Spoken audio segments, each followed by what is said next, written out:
Bene, buonasera a tutti, benvenuti all'Ateneo Veneto. Oggi, come avete visto dal programma, parleremo di intelligenza artificiale applicata alla medicina. Io credo che di intelligenza artificiale si debba parlare sempre di più, si debba parlarne in maniera corretta e in maniera interdisciplinare. E parlarne sempre di più, perché sembra una cosa del futuro, in realtà l'intelligenza artificiale c'è già, è già utilizzata da tempo e verrà utilizzata sempre di più. Più la si conosce, più la si comprende e più la si governa. Bisogna però parlarne in maniera corretta, senza allarmismi. Oddio, le macchine sostituiranno l'uomo, e comprendendone tutte le potenzialità che sono enormi. E quindi non enfatizzare i rischi, comprenderli ma senza enfatizzare, e comprenderne le possibilità con la consapevolezza che le macchine non sostituiranno mai l'uomo. Dicevo che bisogna anche parlarne in relazione alle diverse discipline, perché l'intelligenza artificiale è un mezzo e ha applicazioni diverse a seconda dei diversi ambiti. Oggi parleremo dell'applicazione in medicina. Io mi sono occupata di intelligenza artificiale applicata alla giustizia, perché per 40 anni ho fatto il magistrato, e sono, ambiti diversi in cui ci sono, diverse applicazioni e diverse anche modalità di approccio e diverse anche discipline, perché non dimentichiamo che ormai un po' in tutti i settori c'è una normativa, sia nazionale sia sovranazionale, e anche questa la si conosce poco. E dicevo infine che è una questione che involge più discipline. Non per niente una delle prime parole del titolo mi è piaciuta, è quella di etica. Cioè anche nell'intelligenza artificiale ci deve essere un'etica e appunto c'è il coinvolgimento dei tecnici del settore, possono essere medici, possono essere giuristi, possono essere chimici, ma poi appunto c'è la parte relativa all'etica, alla filosofia, la parte anche giuridica, perché poi c'è tutta una questione di responsabilità, quanta responsabilità è della macchina, quanta responsabilità è dell'uomo. Insomma, una questione piuttosto complessa, ma che va affrontata con intelligenza e consapevolezza. E mi permetto solo di una notazione che viene dalla mia esperienza nel campo giuridico. L'intelligenza artificiale, la macchina, funziona perché immettiamo una serie di dati. Quindi al di là del funzionamento o come funziona o non funziona, una cosa importantissima è l'inserimento del dato. Faccio un esempio appunto che mi riguarda. L'intelligenza artificiale è stata usata in America per comprendere quello che è il tasso di recidivanza, cioè quando una persona commette un reato, quante probabilità ci sono che lo commetta di nuovo. E ci si è resi conto che l'intelligenza artificiale era un sistema razzista, nel senso che praticamente rispondeva nel senso che tutti i neri, tutti i poveri, tutti quelli che abitavano nei sobborghi avevano un tasso di recidivanza alto, il che per certi versi poteva corrispondere anche alla realtà, ma per altri no. Ma non era colpa dell'intelligenza artificiale, era la responsabilità di chi aveva inserito certi dati piuttosto che altri, perché l'intelligenza risponde in relazione ai dati. Ecco, non sono una competente in questo campo, ma così mi viene da dare questo piccolo suggerimento per capire come dobbiamo affrontare questo argomento un po' complesso. Ringrazio il nostro socio, dottor Giorgio Bolla, che ha promosso questo nostro incontro, e ringrazio anche tutti i relatori per la loro presenza.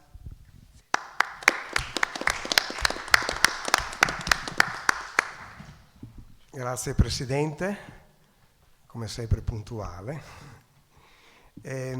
Oggi parliamo appunto, come mi ha già detto la Presidente, questo argomento molto di moda, e abbiamo voluto qui, siamo all'Ateneo Veneto, e qui allargare la visione. Quindi siamo nell'ambito clinico, però abbiamo coinvolto un informatico, abbiamo coinvolto un filosofo della scienza, oltre ai medici, proprio per avere questa visione ampia, multifattoriale. Vi presento i nostri relatori. Alla mia sinistra in fondo c'è il professor Rodriguez dell'Università di Padova, medico legale. Qui subito vicino a me il professor Sperduti, ordinario sempre dell'Università di Padova, informatico.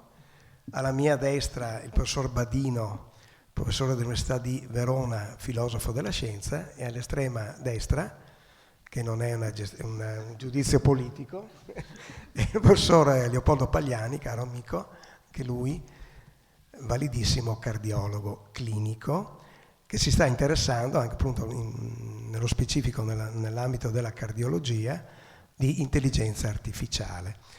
Noi pensavamo abbiamo un pubblico laico chiaramente, pensavamo di dividere in due tranche questo evento, cioè le prime due relazioni, quelle del professor Sperduti e del professor Badino, e poi a seguire una prima discussione, un breve intervallo di 10 minuti, e poi la terza e la quarta, che sono quelle più propriamente mediche, con successiva discussione.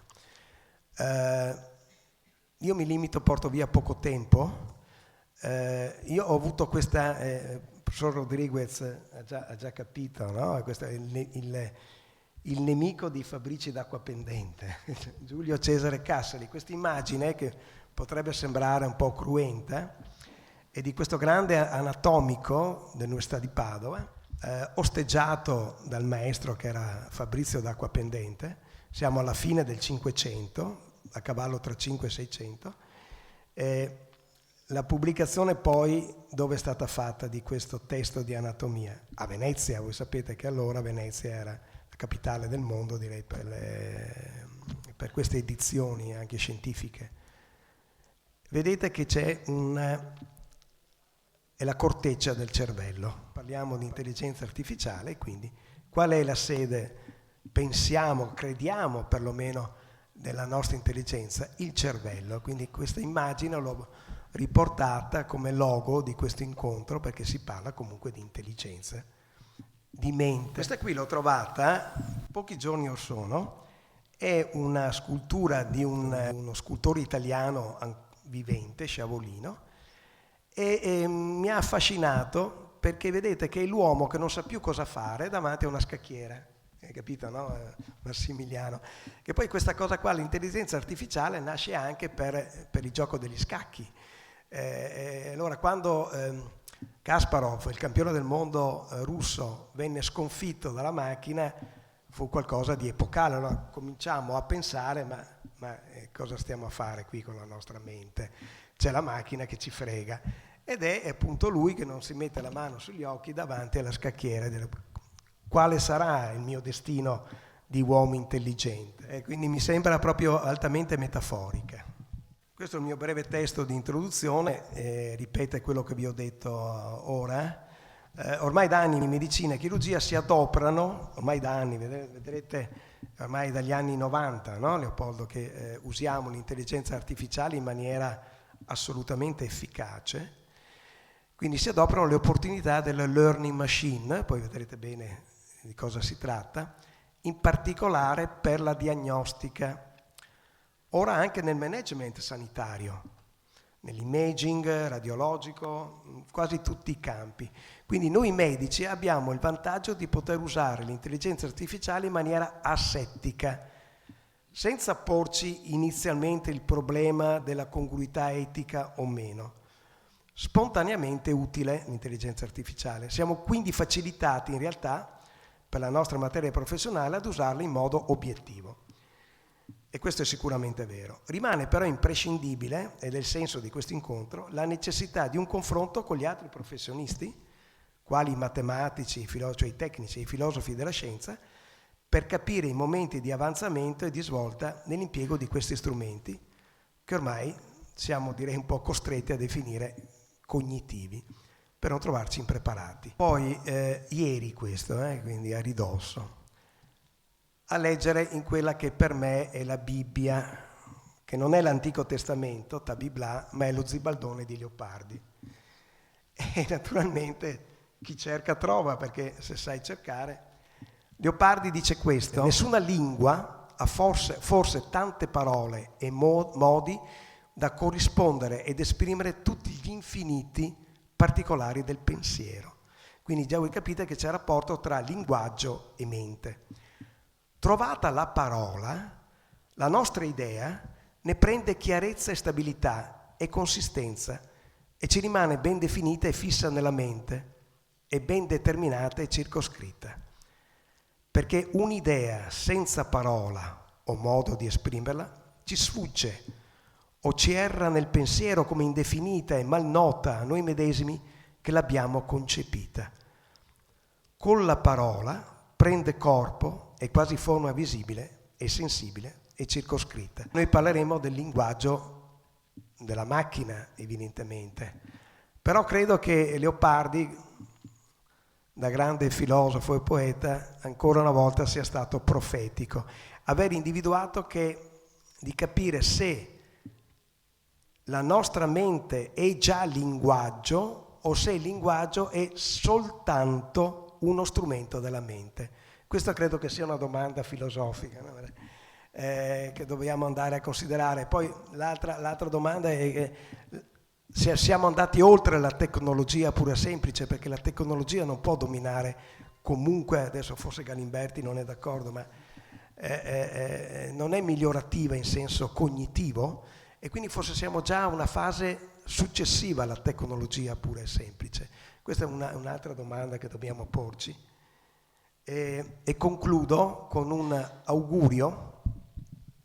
AI, che è in inglese, AI, as tool for amplifying knowledge, cioè l'intelligenza artificiale deve essere uno strumento per ampliare la nostra conoscenza. Quindi questo credo che sia l'impegno etico, cioè deve essere qualcosa che ci aiuta nel percorso della comprensione. Grazie. Adesso do la parola al professor Sperduti per la prima relazione.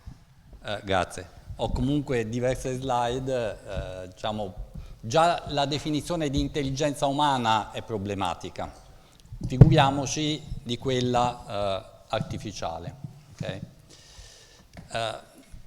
Un aspetto però dell'intelligenza artificiale che forse non è molto noto, perché poi diciamo, adesso si parla molto del deep learning, di questi modelli del linguaggio, è che in effetti l'intelligenza artificiale ha tante facce, è costituita da tanti approcci diversi che coinvolgono sì l'apprendimento automatico, che è alla base dei progressi più recenti, ma c'è anche tutta la parte del ragionamento automatico che si ispira alla logica, quindi l'inferenza sistematica e logica che ha le radici nell'antichità, la rappresentazione della conoscenza, come rappresentiamo i concetti, come vengono correlati questi concetti fra di loro. La risoluzione dei problemi, abbiamo parlato prima di gioco degli scacchi, è un problema, una sfida che deve essere risolta. Deep Blue, il programma di IBM che vinse quel famoso incontro con Kasparov, utilizzava la forza bruta per cercare tutte le possibili diciamo, mosse che si potevano fare per battere l'avversario. Ricerca operativa perché in molti casi la soluzione di un problema non è sufficiente, vogliamo trovare una soluzione ottima, quella che rende di più, quella che ci fa fare meno fatica e così via. E quindi approcci matematici dove si formalizza il problema in maniera matematica e si trova poi la soluzione ottima, spesso con difficoltà e molto sforzo computazionale. E lì magari ci possiamo collegare con tutte le tecnologie quantistiche che adesso stanno prendendo sempre più piede e che permetterebbero di risolvere quasi istantaneamente molti di quei problemi lì. Ma magari organizziamo un altro evento perché questo è l'anno delle tecnologie quantistiche e quindi magari l'Ateneo può portare. E poi percezione e azione, quando parliamo di robot e così via. Quindi qui vi ho riportato solamente alcune delle aree che costituiscono l'intelligenza artificiale. L'intelligenza artificiale di fatto nasce come concetto nel 1950 in Inghilterra, dove un insieme di professori si riunirono per appunto cercare di discutere come il computer poteva aiutare l'uomo nel risolvere problemi in maniera intelligente. E non è un caso, se vedete qui un po' di eventi significativi su questa rappresentazione grafica con il tempo che scorre da sinistra a destra, che molti dei sistemi di intelligenza artificiale del passato si riferivano proprio alla medicina. Quindi vedete che c'è un trattamento antibiotico batteri patogeni, MySIN, è un sistema, diagnosi differenziale, un sistema di regole, diciamo un sistema esperto sempre che si occupava di problemi di diagnostica medica, un chatbot già nel 1966 e Lisa già a quell'epoca riusciva a replicare un psicanalista terapeutico e dava l'impressione che si colloquiasse effettivamente con una persona e non con il computer, con delle regole molto schematiche e semplici. Andando a glaucoma, vedete 1976, quindi la medicina si è sempre avvalsa, ha sempre cercato di utilizzare il computer per poter fare sempre meglio. Poi vedete che vi ho evidenziato il 2012 perché è l'anno di svolta in cui le varie tecniche di intelligenza artificiale sono arrivate con la tecnologia del deep learning a fare qualcosa che cercherò di spiegarvi oggi, che le tecniche precedenti non erano riuscite a fare. In breve, connettere il computer al mondo. Perché quando si parla gioco degli scacchi, di fatto si formalizza in maniera matematica il problema e lo si risolve senza dover interagire realmente con il mondo esterno. E un sistema esperto è tale perché c'è un programmatore che estrae conoscenza dagli esperti, la codifica in un linguaggio comprensibile dalla macchina e in questo modo permette l'utilizzo della conoscenza estratta a fatica dagli esperti. Ma non era mai successo che il calcolatore in autonomia, il computer in autonomia, potesse percepire quello che accadeva intorno, riconoscere gli eventi che accadono nel mondo e così via. Vedete lì c'è primo inverno dell'intelligenza artificiale, secondo inverno, perché ci sono state ondate di ottimismo che però poi dopo, proprio per questa mancanza di connessione con l'esterno, portava inevitabilmente al disinteresse, anzi l'intelligenza artificiale era vista in un certo periodo come qualcosa, diciamo, di negativo perché era stata venduta molto e non aveva restituito quello che prometteva. Cosa è successo nel 2012? È successo che c'è stato il primo evento, diciamo la prima dimostrazione è che la tecnologia delle reti neurali, in particolare reti neurali profonde, è riuscita a fare qualcosa che le altre tecnologie di intelligenza artificiale non erano riuscite a fare. Okay? In particolare nell'ambito del riconoscimento delle immagini, o meglio delle entità che sono rappresentate nelle immagini.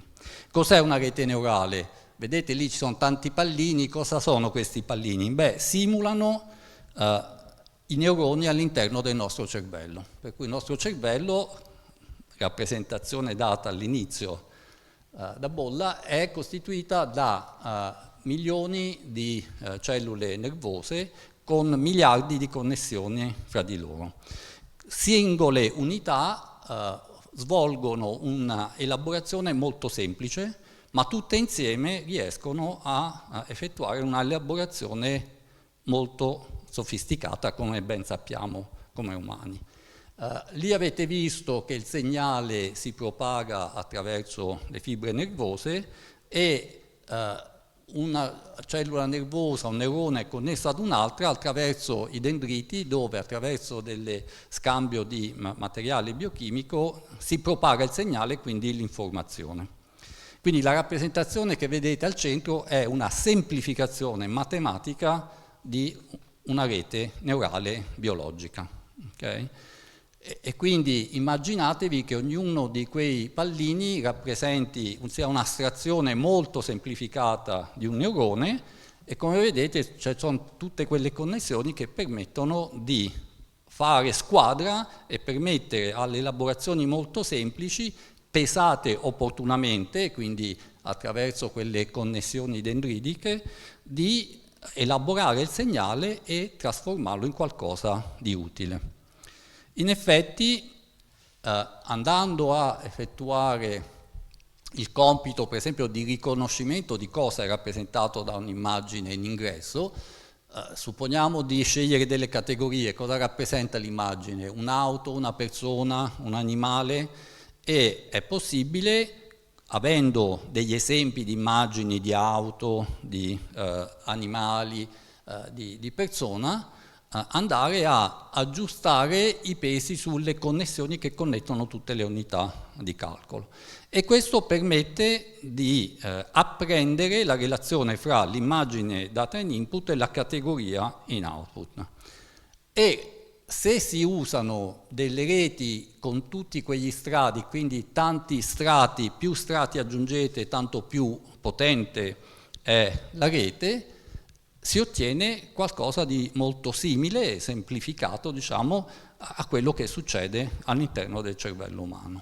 E infatti, se dopo aver effettuato l'apprendimento andiamo a vedere cosa rappresentano i vari livelli, vedete che i livelli più bassi riconoscono singoli tratti, il secondo livello inizia a combinare tratti e riconosce angoli e contorni, il terzo livello le parti dell'oggetto fino ad arrivare al riconoscimento dell'entità che è rappresentata all'interno dell'immagine. Quelle rappresentazioni che vedete lì sono state proprio estratte dalla rete neurale artificiale, okay? E somigliano molto a quello che si osserva sperimentalmente all'interno del sistema visivo umano. Okay? Quindi c'è il suggerimento che qualcosa di simile siamo riusciti a copiare. Okay? Perché il 2012? Perché nel 2012 si era riusciti a mettere su un dataset di milioni di immagini per una competizione in modo da confrontare algoritmi di riconoscimento visivo di natura diversa. E grazie a questa enorme quantità di dati e grazie anche alle GPU, quindi con potenza di calcolo sempre maggiore in modo da poter utilizzare tutte queste immagini, si è riusciti a fare l'apprendimento, diciamo, a fare in modo che queste reti neurali profonde potessero effettivamente diventare efficaci. In effetti la competizione inizia nel 2011 e i primi due sistemi, il primo sistema che vedete lì del 2011 è un sistema non basato su deep learning, quindi con tecniche tradizionali di computer vision, e aveva un tasso di errore del 26%, enorme. Nel 2012 una rete neurale come quella che vi ho descritto prima, con 8 livelli, è riuscita a ridurre l'errore di ben 10 punti percentuali. Ancora l'errore era troppo alto per le applicazioni, però si è capito che quella era la strada giusta. Vedete che tutti gli anni successivi, e anche più all'interno dello stesso anno, sono sistemi basati su reti neurali dove è stato aumentato sempre di più il numero di livelli della rete neurale, fino addirittura nel 2016 avere più di un centinaio di livelli, cosa che non c'è neanche nel cervello umano. Okay? E la cosa, diciamo, interessante è che l'umano su quel dataset, siccome ci sono anche un po' di errori di etichettatura o delle ambiguità, ha un tasso di errore del 5%, mentre vedete che sistemi che poi sono stati sviluppati negli anni successivi riuscivano a far meglio, ovviamente su quel particolare problema e solo su quello. Okay? Quindi si è capito che il deep learning, queste reti neurali, erano la tecnologia che funzionava, che ci permettevano di far cosa? Di realizzare funzioni percettive robuste. È stato connesso il computer con l'ambiente esterno, cosa che prima non era possibile. Okay? Questo perché? Perché prendiamo sempre il caso delle immagini. A sinistra vedete un'immagine che è quello che come umani percepiamo, quindi riconosciamo che ci sono degli uccelli che volano, che stanno giocando, interagendo con l'acqua. Cosa vede il computer? Una serie di numeri e basta. Quindi riconoscere l'uccello che è coperto, c'è un po' di acqua in posizioni diverse e così via, è estremamente difficile leggendo quei numeri e basta. Okay? Quindi il fatto di riuscire con questa tecnologia invece a solo, ad esempio, riconoscere se in una immagine c'è un volto oppure no, lì vedete il selfie con più persone e tutti i volti delle persone sono state riconosciute, e poi qui vedete anche nei video come anche in condizioni di illuminazione critiche il sistema riesce a riconoscere il volto della persona. Questo è un video un po' lungo, ma non solo quello, vedete anche auto, di nuovo persone, motociclette, vedete tutto in tempo reale anche con sfondi che in passato con le tecnologie di allora andavano in tilt, perché c'era una tale varietà di informazioni, di numeri che giravano sulle immagini.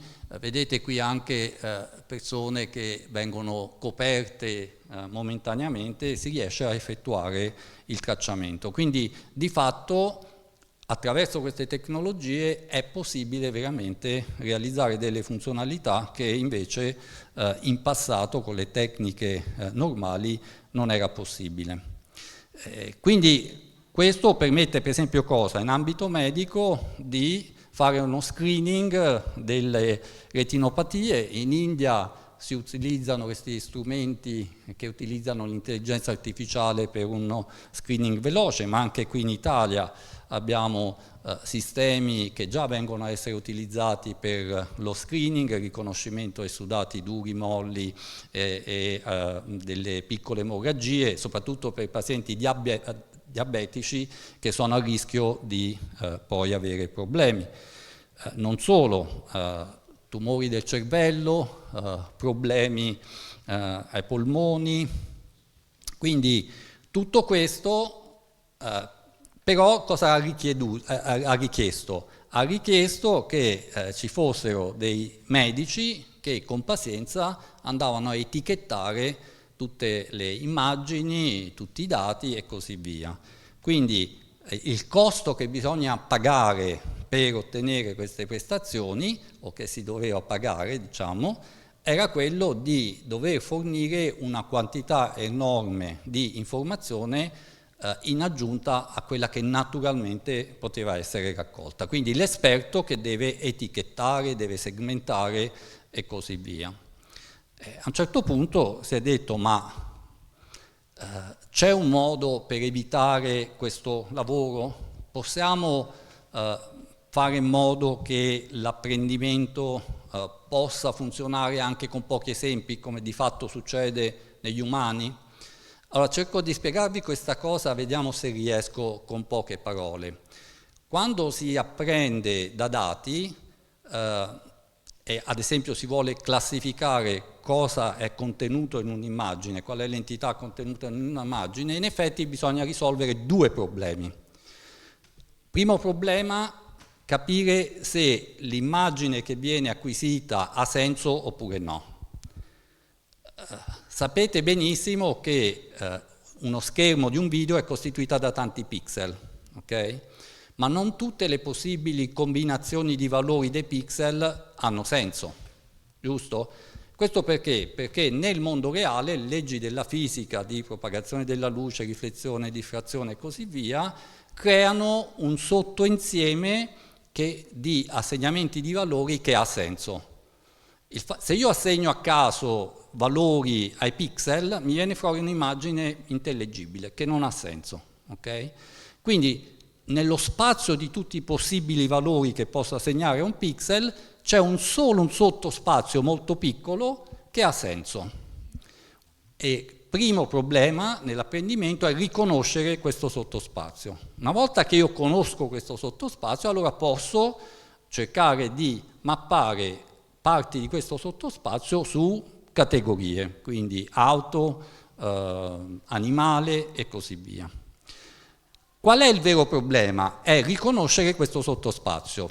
Perché? Perché le dimensioni, le variabili sono tantissime possibili combinazioni e quindi mi servono tantissimi dati per riconoscere questo sottospazio. E nell'approccio un po' più tradizionale l'idea era quella di comunque etichettare tante immagini per poter riconoscere il sottospazio e poi anche implementare la funzione che interessava. Allora a un certo punto recentemente si è detto ok, ma perché dobbiamo fare questo? Le immagini ne troviamo a milioni, a miliardi su internet, quindi il primo compito, quello di riconoscere come sono distribuite le immagini nello spazio di tutti i possibili assegnamenti di valori ai pixel, lo possiamo risolvere senza bisogno di etichettare le immagini. Okay? Quindi è nato il concetto di modello fondativo. Perché si chiama così? Perché risolve questo primo problema, che è un problema comune in tutti gli ambiti. Okay? Ed è un problema che possiamo risolvere senza bisogno che i dati siano etichettati da un umano. Okay? E vi farò poi vedere un piccolo esempio di come le si può fare. In effetti, modello fondativo appunto dà la base che poi può essere raffinata con dati etichettati su vari compiti. Perché sulle immagini posso voler fare la segmentazione, posso voler fare la classificazione, posso voler fare una trasformazione dell'immagine, quindi quella è la base per quello fondativo e poi tramite la disponibilità di dati etichettati da umani, ma molti meno, riesco a apprendere il compito specifico.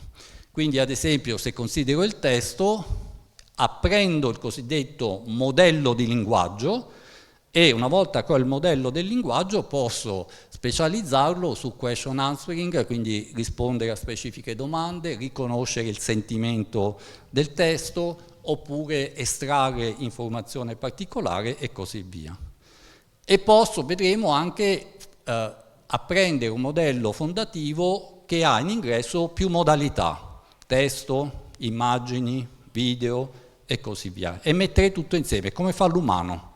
L'umano mette insieme informazione che proviene da vari canali, percettivo, uditivo, visivo, ok?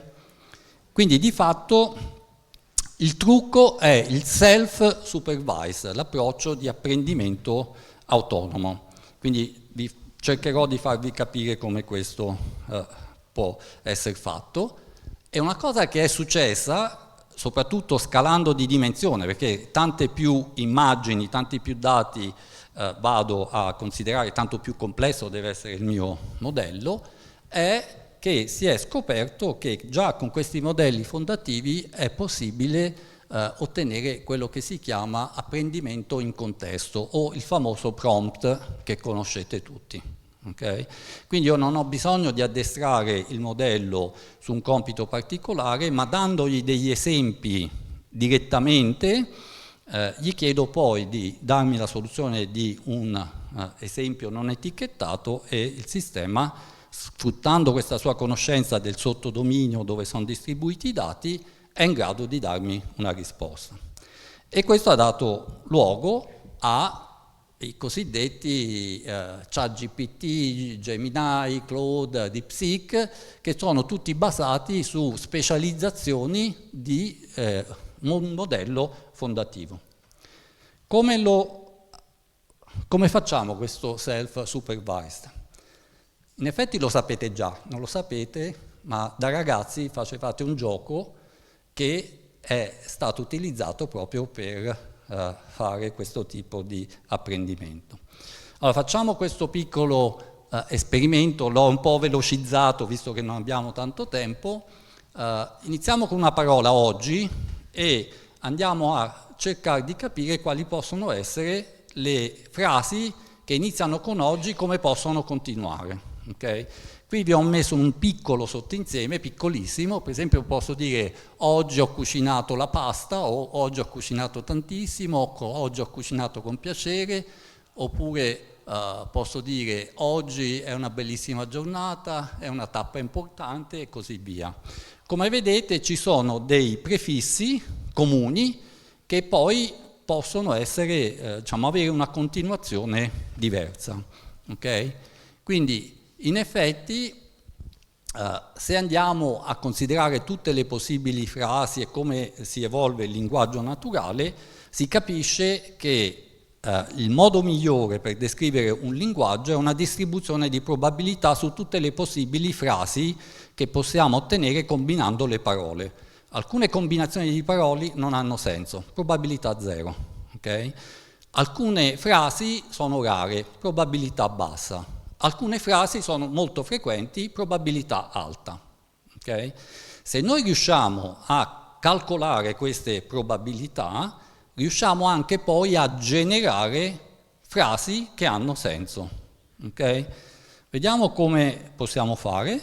Ad esempio, possiamo prendere dei documenti, estraiamo 10.000 frasi da quella collezione, che sono pochissimo rispetto ai miliardi di documenti che sono stati utilizzati per effettuare l'apprendimento, e iniziamo a contare.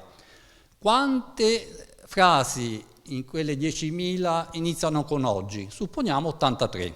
Okay? Quindi la probabilità che una frase inizi con oggi è 83 su 10.000. Okay? Quante hanno oggi o? 33 su 10.000 e così via. Okay? Quindi io posso di fatto stimare la probabilità di prefissi di frasi. Okay?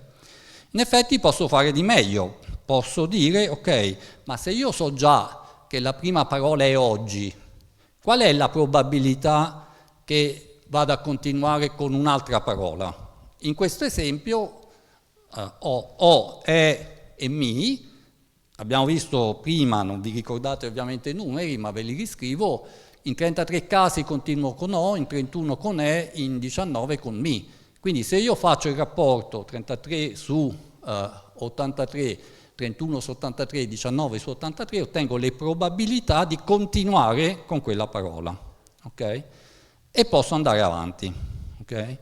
Quindi a questo punto, se oltre ad oggi ho anche è, qual è la probabilità di, per esempio, dire oggi ho cucinato, oggi ho fatto, oggi ho visto? Faccio sempre lo stesso conto. Okay? Quindi in questo modo, se io riesco a stimare queste probabilità da tutti i documenti che riesco a raccogliere, sono in grado di generare in autonomia una frase che ha senso, perché uso le probabilità e quindi vado a generare frasi che sono molto probabili. Okay? Il problema è, ok, questo è chiaro, ma la complessità di far questo è molto alta, perché consideriamo per esempio in questo caso, dobbiamo considerare il dizionario della lingua italiana, tutte le parole che abbiamo nella nostra borsa per poter, abbiamo parlato appunto di parole prima per poter esprimere le nostre idee, e quindi posso dire ok, io posso fare una stima di qual è la probabilità che una certa parola inizi per prima, ad esempio il, e poi data la parola il, la probabilità della parola che segue, ad esempio gatto, e così via, il gatto mangia, è possibile generare questa frase considerando tutte quelle probabilità, ma ci pensate quante sono tutte le possibili combinazioni, e quindi se dovessimo fare una tabella con tutte queste probabilità sarebbe una tabella troppo grande per poterla infilare nella memoria di un computer. E allora cosa possiamo fare? Beh, è qui che ci aiuta il deep learning, la rete neurale.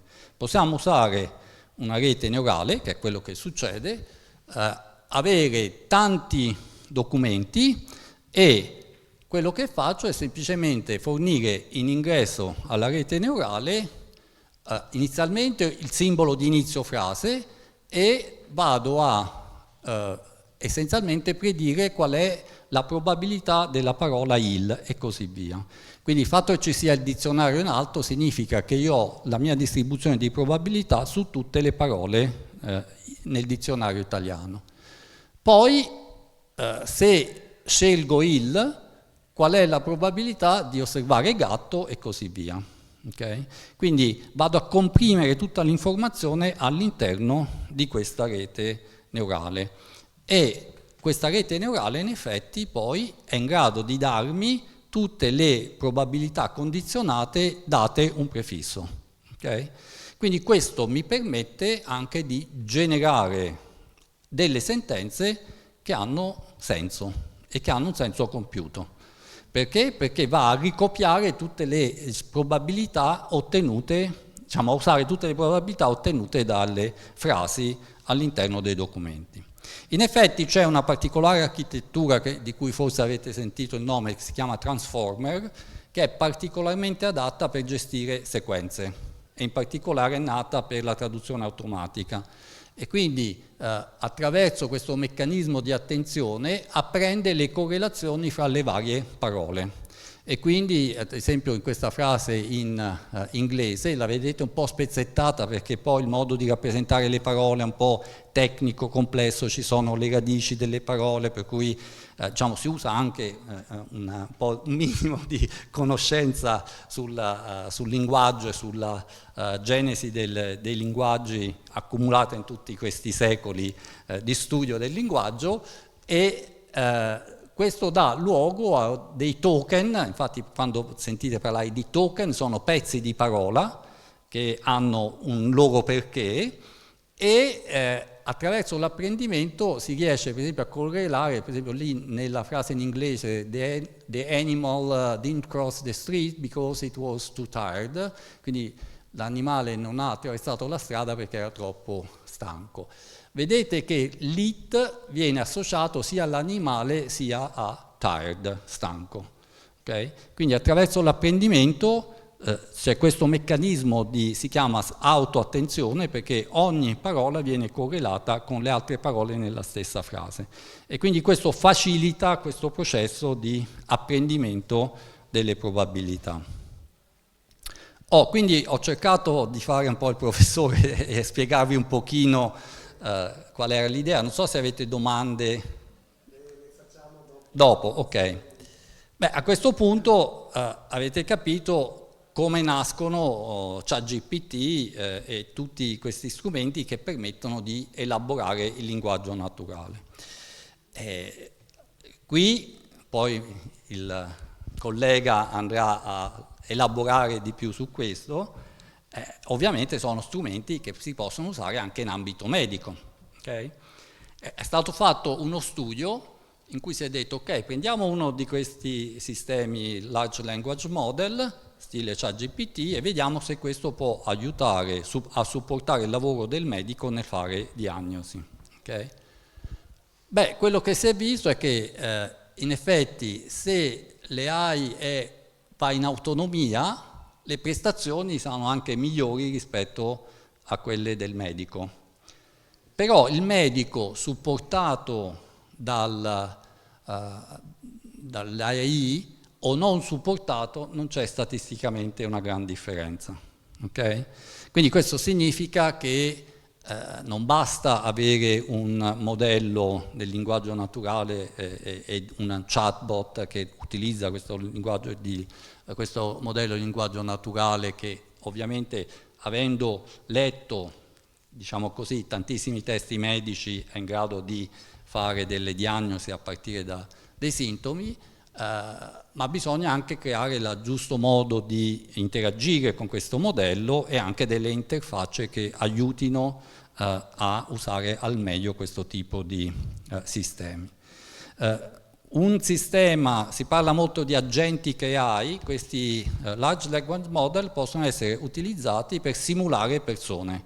Quindi ad esempio a Stanford hanno fatto questo esperimento di laboratorio virtuale dove hanno utilizzato modelli di linguaggio naturale e la loro conoscenza ovviamente per simulare singoli specialisti. Quindi c'è lo specialista, l'investigator principale, quindi la persona che si occupa di capire quale può essere il problema medico che è da risolvere, c'è l'immunologo, c'è l'esperto di machine learning, c'è il biologo, c'è il critico scientifico che cerca di fare diciamo, l'avvocato del diavolo per stanare problemi dal punto di vista logico e insieme collaborano per cercare di risolvere il problema. Quindi vedete sulla destra in un esperimento ricercatori umani hanno incaricato questo laboratorio virtuale di progettare nanocorpi, quindi frammenti di anticorpi, in grado di legarsi al SARS-CoV-2 che è all'origine del Covid. E il laboratorio ha generato virtuale 92 nanocorpi con oltre il 90% che sono poi di fatto risultati essere efficaci contro il virus quando testati in laboratorio. Quindi questo è un modo per utilizzare questi modelli. In ambito medico c'è anche, ad esempio, questo sistema che si chiama Polaris 3.0 che mette insieme appunto un insieme di modelli, devo tagliare? Ecco, di linguaggi naturali in cui vediamo che possono interagire. Però oltre al linguaggio c'è anche la visione. Qui vedete esempi di estrapolazione di immagini oppure di generazione di video artificiali, quindi anche la parte di visione è importante.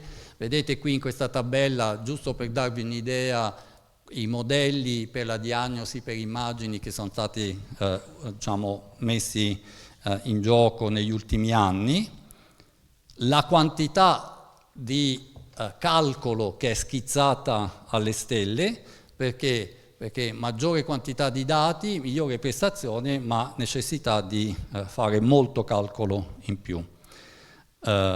Questi sono due esempi di modelli di impatto nel 2024 in ambito biologico, generare ligandi alfa-proteo è un modello di DeepMind che crea nuovi ligandi proteici ad alta affinità che legano specifiche molecole di bersaglio e su una simulazione di una piccola parte del cervello.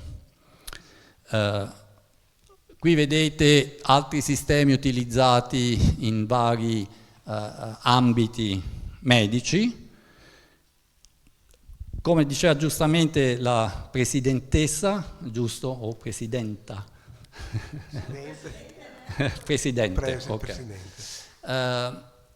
L'intelligenza artificiale è già all'interno dei nostri sistemi. In questo studio della Comunità Europea, interrogando vari attori dell'ambito sanitario, vedete che ci sono tantissimi ambiti, lascio a voi la lettura per essere veloce, in cui già l'intelligenza artificiale sta lavorando. Qui vedete il numero di dispositivi medici che includono AI approvati dalla Food and Drug Administration negli Stati Uniti, vedete la crescita esponenziale. Numero di studi che hanno incluso il riferimento all'intelligenza artificiale. Quello che è interessante qui per area geografica, l'Italia non è messa poi così male, per cui vedete nel 2004 sono 42, non sfigura rispetto al resto. Altro passo importante è la multimodalità, mettere insieme testo e immagini. Clip è il primo sistema che ha fatto questo. Cosa riesce a fare un sistema basato su clip? Vedete in automatico, a sinistra lì c'è una radiografia, vi fa l'analisi della radiografia e vi dice cosa vede, come se fosse un medico. Okay? Quindi vedete è presente una massa nel segmento superiore del lobo inferiore sinistro e pertanto si deve considerare una malignità e così via. Stessa cosa su vetrini. Okay? Qui ancora più articolato con la possibilità di appunto rilevare particolari zone e quale è il problema. Qui vedete cosa si prevede per il futuro, sempre dello stesso studio della Comunità Europea, quindi gli ambiti sono i più diversi, si va dalla robotica in chirurgia alla prognosi, al monitoraggio remoto, all'ottimizzazione del flusso di lavoro clinico e così via. Ovviamente l'impatto sociale poi può avere dei problemi, perché se io ho un errore in uno di questi modelli che viene a essere usato a livello globale, ho un problema globale. Questo non succede con strumenti che si usano localmente. Al limite localmente si crea il problema, ma non c'è un impatto globale.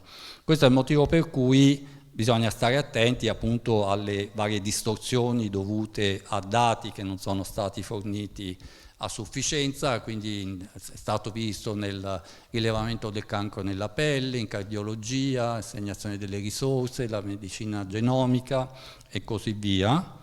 Qui c'è, poi lascerò le slide, non so se saranno rese disponibili, tutta una serie di distorsioni, rischi che si possono correre. Un esempio illustrativo, la potenziale conseguenza clinica e anche quali sono le misure che si è pensato di utilizzare per mitigare il tutto, tutta la catena di sviluppo di questi sistemi. La visione dell'Europa è quella di mettere al centro la persona e quindi l'aspetto etico è importante. Ci sono 7 requisiti chiavi che sono quelli che vedete rappresentati lì. Tutto è ora normato dall'AI Act, che è un tomo incredibile, molto grande, che è molto complesso da leggere, con qualche inconsistenza rispetto alla normativa dell'utilizzo dei dati da GDPR, perché ci sono concezioni diverse del dato, identifica vari livelli di rischio dell'uso dei sistemi di intelligenza artificiale. Ancora non ci sono state sentenze, per cui le interpretazioni, qui ci insegnerà il magistrato, finché non c'è qualche sentenza le interpretazioni rimangono interpretazioni diverse. Qui vedete appunto in ambito medico esempi di rischio inaccettabile, rischio elevato, rischio di trasparenza e rischio minimo o nullo. Concludo con alcune considerazioni finali. Allora, nella storia dell'umanità l'uomo ha sempre cercato di potenziare le proprie capacità con strumenti fisici, essenzialmente. Okay?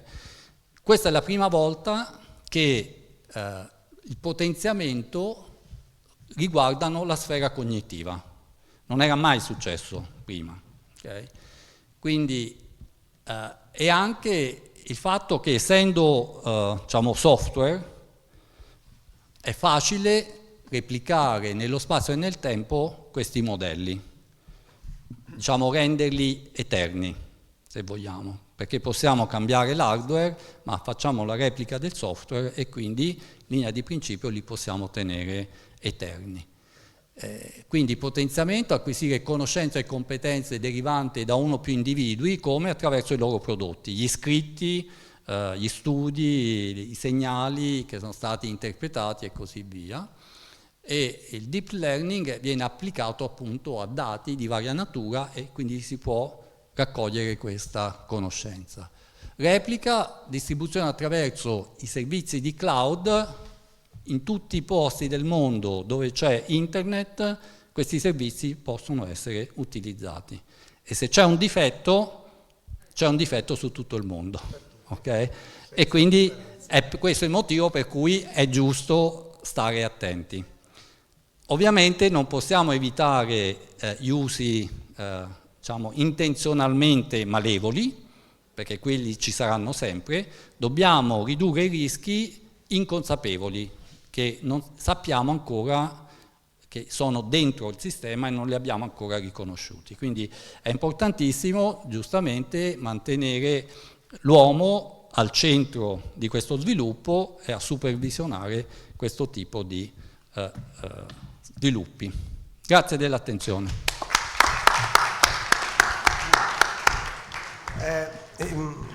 Affascinante, perlomeno affascinante. E poi questa cosa di Stanford è pazzesca.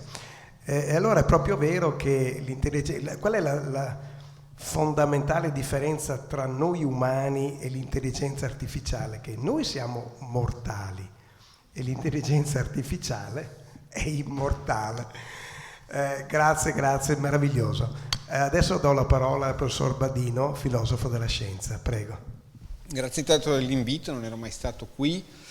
Non intendo parlare di intelligenza, anche se mi è stato dato questo input all'inizio, però eventualmente sono pronto a domande sul tema successivamente. Quello invece di cui volevo parlare è diciamo il lato etico, il lato anche un po' sociale dell'intelligenza artificiale. Ovviamente non può prescindere questo dal fatto che è una tecnologia e dal fatto che funziona in un certo modo, è stato spiegato molto approfonditamente e molto bene. Allora, una prima domanda che uno si può fare è se, appurato che è una tecnologia, se è una tecnologia come le altre, perché noi veniamo da una storia lunghissima, gli esseri umani hanno questa caratteristica di usare le loro capacità e la tecnologia per modificare l'ambiente circostante, l'hanno sempre fatto, e questo modo di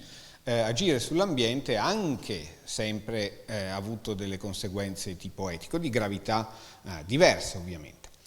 E quindi uno potrebbe dire, ok, quando parliamo di etica, di problemi etici legati all'intelligenza artificiale, siamo di fronte a un altro capitolo di una vecchia storia, cioè gli esseri umani costruiscono qualche cosa e questo qualche cosa, oltre ad avere degli effetti positivi, può anche portare a degli effetti eventualmente catastrofici. Noi abbiamo avuto esempi celebri nella storia dell'umanità, l'energia atomica, ad esempio, soprattutto nella storia del Novecento, quando si aumenta di una certa scala, no? L'energia atomica ha forse provocato il primo dibattito sul fatto che magari ci sono cose che è meglio non sapere, che ci sono macchine che è meglio non costruire, perché possono sfuggire al nostro controllo. Adesso sembrava un po' passato di moda, no? Il pericolo dell'inverno nucleare, adesso sembra che stia ritornando, però se vi ricordate sicuramente diciamo, dal dopoguerra in poi uno dei grandi diciamo, incubi ricorrenti era quello che trovate nel film di Kubrick, no? Il Dottor Stranamore, cioè che a un certo punto un sistema cominciasse a funzionare in modo autonomo e portasse alla catastrofe nucleare senza che ci fosse la possibilità di fermarlo. ma anche l'utilizzo diciamo civile dell'energia atomica ha scatenato grandi polemiche negli anni 70, anni 80, i referendum, eccetera, eccetera. E l'altro celebre episodio anch'esso del Novecento, la clonazione, la pecora Dolly, la possibilità di rigenerare un individuo a partire da un altro individuo adulto, e tutto l'enorme dibattito sulla clonazione umana, che poi ha portato anche alla moratoria, e poi un problema che si è ritrovato quando c'è stato il progetto Genoma, eccetera, eccetera. Quindi ci portiamo dietro una lunga tradizione di riflessione etica, di incubi, di futuri più o meno distopici provocati dalla tecnologia.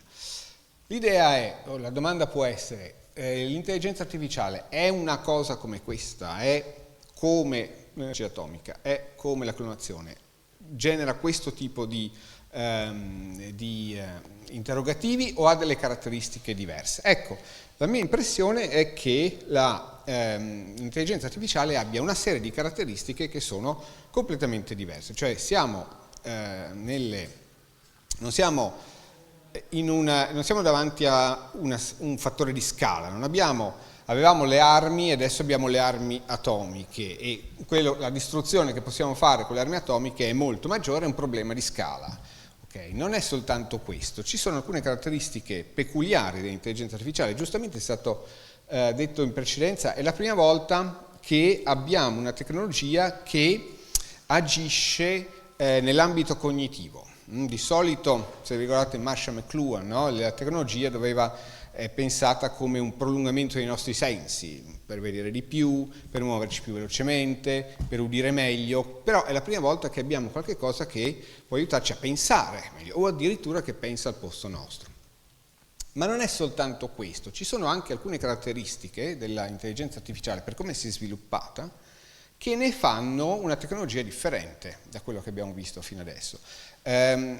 Ognuna di queste è particolare, e il fatto che siano tutte e quattro presenti queste caratteristiche è una caratteristica a sua volta, una metacaratteristica, se volete, dell'intelligenza artificiale. Intanto il fatto che è pervasiva, è presente da tutte le parti, è estremamente flessibile, la potete trovare in tantissime applicazioni.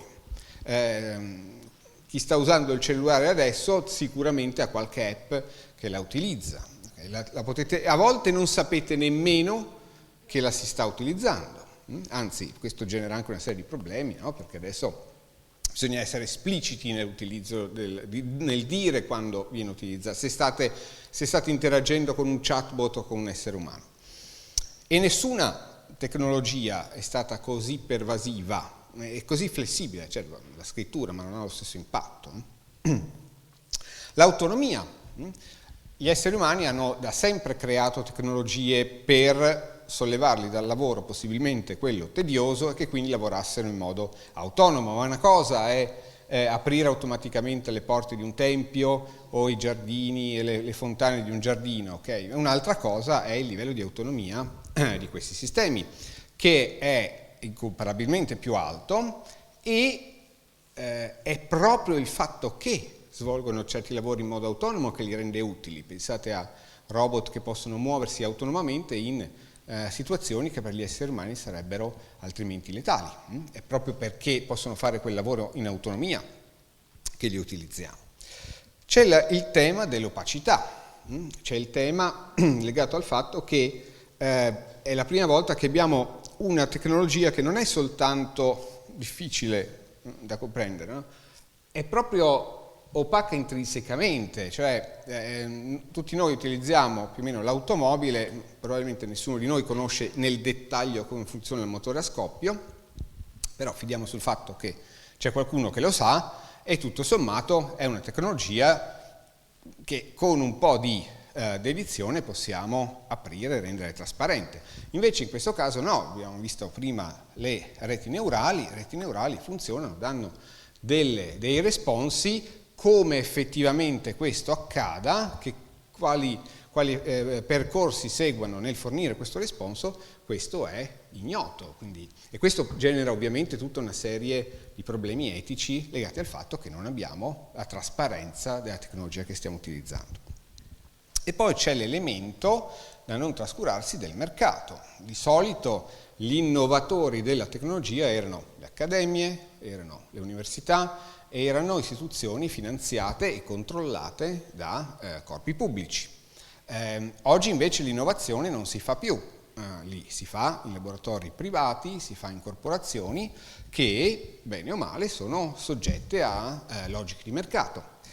E questo, senza entrare nel fatto che sia buono o cattivo, sicuramente cambia le regole del gioco, sicuramente cambia la situazione e mette all'interno dell'equazione tutta una serie di fattori che prima non esistevano. Ecco, la presenza di queste 4 caratteristiche è, a mio parere, alla base di molte delle domande etiche che ci facciamo nei confronti dell'intelligenza artificiale e spiega anche perché ce le facciamo per l'intelligenza artificiale e non ce le siamo fatte per altre, perché queste caratteristiche non erano presenti, alcune non erano presenti per nulla, altre sicuramente non nella stessa scala e nessuna di queste tutte insieme per tutte quelle altre tecnologie che, se andiamo a pensare alla storia umana, hanno creato una discussione etica. Ma ci sono anche altri aspetti della tecnologia che sono comuni a tutte le tecnologie, ma che nell'intelligenza artificiale diventano, per così dire, anche potenziali. C'è una bella espressione di Luciano Floridi quando dice che la tecnologia e quindi anche l'intelligenza artificiale tende ad avvolgere gli spazi in cui viviamo, cioè a cambiarli in modo radicale. Pensate a un compito ovvio come lavare i piatti. Okay? E sarebbe estremamente inefficiente costruire un robot umanoide per lavare i piatti. Noi costruiamo la lavapiatti. Ma cos'è la lavapiatti? È una macchina che crea uno spazio apposito costruito per risolvere uno specifico compito. Ma nel momento in cui avete questa nuova macchina, dovete anche organizzare la vostra cucina in funzione della lavapiatti. E questo è vero ancora di più se pensate a strutture ancora più complesse, come potrebbe essere una catena di montaggio, una fabbrica, dove dovete introdurre dei robot che magari sono stati addestrati con machine learning per fare certi compiti e che cambiano la struttura degli spazi o la sala operatoria. Quindi è una tecnologia che interviene ad avvolgere gli spazi e a cambiare la sua struttura. E c'è anche un altro punto importante che secondo me ha colto molto bene Luciano Floridi e che vorrei riprendere qua. Si parla sempre dell'aspetto intelligenza e cognizione, si parla di intelligenza artificiale, però a ben guardare l'intelligenza artificiale non è tanto una forma del pensare, o non è ancora una forma del pensare, è più una forma dell'agire. È un modo di cambiare il nostro modo di agire nel mondo. Cambia il modo in cui ci rapportiamo con altri esseri umani e con il mondo circostante. Ci stiamo ancora interrogando su quanto questo ci dica del nostro modo di pensare ed è ancora abbastanza distante la questione se queste macchine possano mai arrivare, come è stato anche detto prima, a pensare nello stesso modo nostro o in un altro modo, diciamo, analogo o equivalente. Però prima ancora di porsi queste domande che sono ancora abbastanza lontane a mio parere, c'è da porsi il problema del come cambia la nostra forma di agire nel mondo grazie a questa tecnologia. E proprio perché è una forma dell'agire il problema etico diventa centrale, perché l'agire può essere buono o può essere cattivo. Quindi le macchine, giustamente ricorda sempre Luciano Floridi, sono attori morali da questo punto di vista, possono compiere azioni buone o cattive. Questo non significa che siano responsabili, naturalmente, il problema della responsabilità è tutta un'altra cosa, estremamente complesso, ma certamente una macchina può compiere un'azione che noi giudichiamo come una brutta azione oppure una buona azione, quindi è una forma dell'agire. Ok, ci sono in questo momento nella riflessione etica sulla intelligenza artificiale, questo è un po' il quadro generale, ci sono 4 ambiti secondo me particolarmente critici che nei prossimi anni, che già adesso stanno per così dire portando avanti la parte più avanzata di questa riflessione etica e che nei prossimi anni saranno ancora più chiamati a riflettere. Uno è sicuramente quello della giustizia e della sicurezza. È stato ricordato prima dalla Presidente il problema delle discriminazioni, il problema dell'amministrazione corretta della giustizia, ovviamente c'è il problema della sicurezza informatica. Un altro è il problema della sanità e della cura, cui naturalmente lascerò la parola ai miei colleghi molto più esperti di me. C'è il grande problema del lavoro, le macchine ci ruberanno il lavoro, che cosa diventerà il nostro lavoro con le macchine, quali tipi di di nuove competenze dovremo imparare, ci sarà un'ondata di disoccupazione. Peraltro questo problema si è sempre verificato con tutte le tecnologie, ricordate i luddisti, no? Il telaio, la rivoluzione industriale, finiremo tutti sul lastrico, l'assalto alle fabbriche, c'è sempre stato questo problema. Però qui la scala è un po' diversa, è giusto porsi questo problema anche perché appunto abbiamo un livello di automazione che non è quello del telaio meccanico. E poi c'è il tema dell'educazione, e il tema dell'educazione è, come vi cercherò di spiegare tra poco, proprio abbastanza rapidamente, quello da un certo punto di vista più interessante, perché è quello secondo me più ancora da costruire, e fondamentale se pensate al fatto che l'educazione forma i cittadini e cittadine della società a venire, quindi la società che dovrà necessariamente convivere con le macchine. Noi adesso stiamo osservando l'inizio di una nuova società, molto probabilmente, e ci poniamo dei problemi che però saranno affrontati da altri e da altre. Noi dobbiamo, per così dire, cercare di agevolare il loro compito. E qua io mi fermo soltanto su 2 punti, dico solo 2 cose sulla sanità e il problema sanità e cura, e qualcosa un po' di più sull'educazione. Allora, di che cosa stiamo parlando quando parliamo di integrazione? Adesso qua c'era anche un video che volevo mostrarvi, ma ve lo racconto in realtà, eventualmente lo metto a disposizione se lo volete vedere. È un video pubblicitario di un'azienda che si chiama Babylon, che è un'azienda che operava nella Gran Bretagna, adesso è stata assorbita da IMED, e è un video pubblicitario che mostra un'interfaccia in cui quello che accade è che un paziente chiama un medico per una diagnosi a distanza, e il medico viene assistito attraverso da un sistema di intelligenza artificiale nella sua procedura di diagnosi con il sistema che gli fornisce delle domande, delle possibili diagnosi. Vi faccio vedere la schermata su cui volevo fare 2 punti essenzialmente. Uno è, qui è questa signora che chiama al telefono, lo vedete nel video, chiama al telefono, risponde il medico che ha automaticamente tutti i dati di questa persona, che ovviamente si sta usufruendo di questo servizio, e vedete che da una parte c'è il digital twin, no? Il suo gemello digitale con alcuni dati al momento, e il sistema in tempo reale suggerisce le possibili domande al medico. Vedete subito sotto non so se vedete, sì, qua sotto c'è le domande che il sistema suggerisce di porre, non le pone direttamente, sono suggerimenti, raccomandazioni che il medico può decidere o non decidere di porre. Lì il sistema decodifica le risposte e reagisce, quindi suggerisce altre domande, e nel frattempo sviluppa anche le possibili diagnosi con percentuali variabili, no? Di credibilità delle diverse diagnosi. E quindi c'è un supporto, una integrazione del lavoro, come si diceva prima, no? L'integrazione del lavoro del medico e della macchina. Una cosa anche interessante è che non si limita a fare questo, la macchina, ma decodifica anche le espressioni facciali della persona, e quindi non aiuta solo il medico a formulare una diagnosi, quindi in un modo per così dire di supporto puramente professionale, ma aiuta anche la comunicazione medica, perché per esempio in questo caso il medico ha appena comunicato la possibile diagnosi e vedete che il sistema decodifica l'espressione facciale come preoccupata.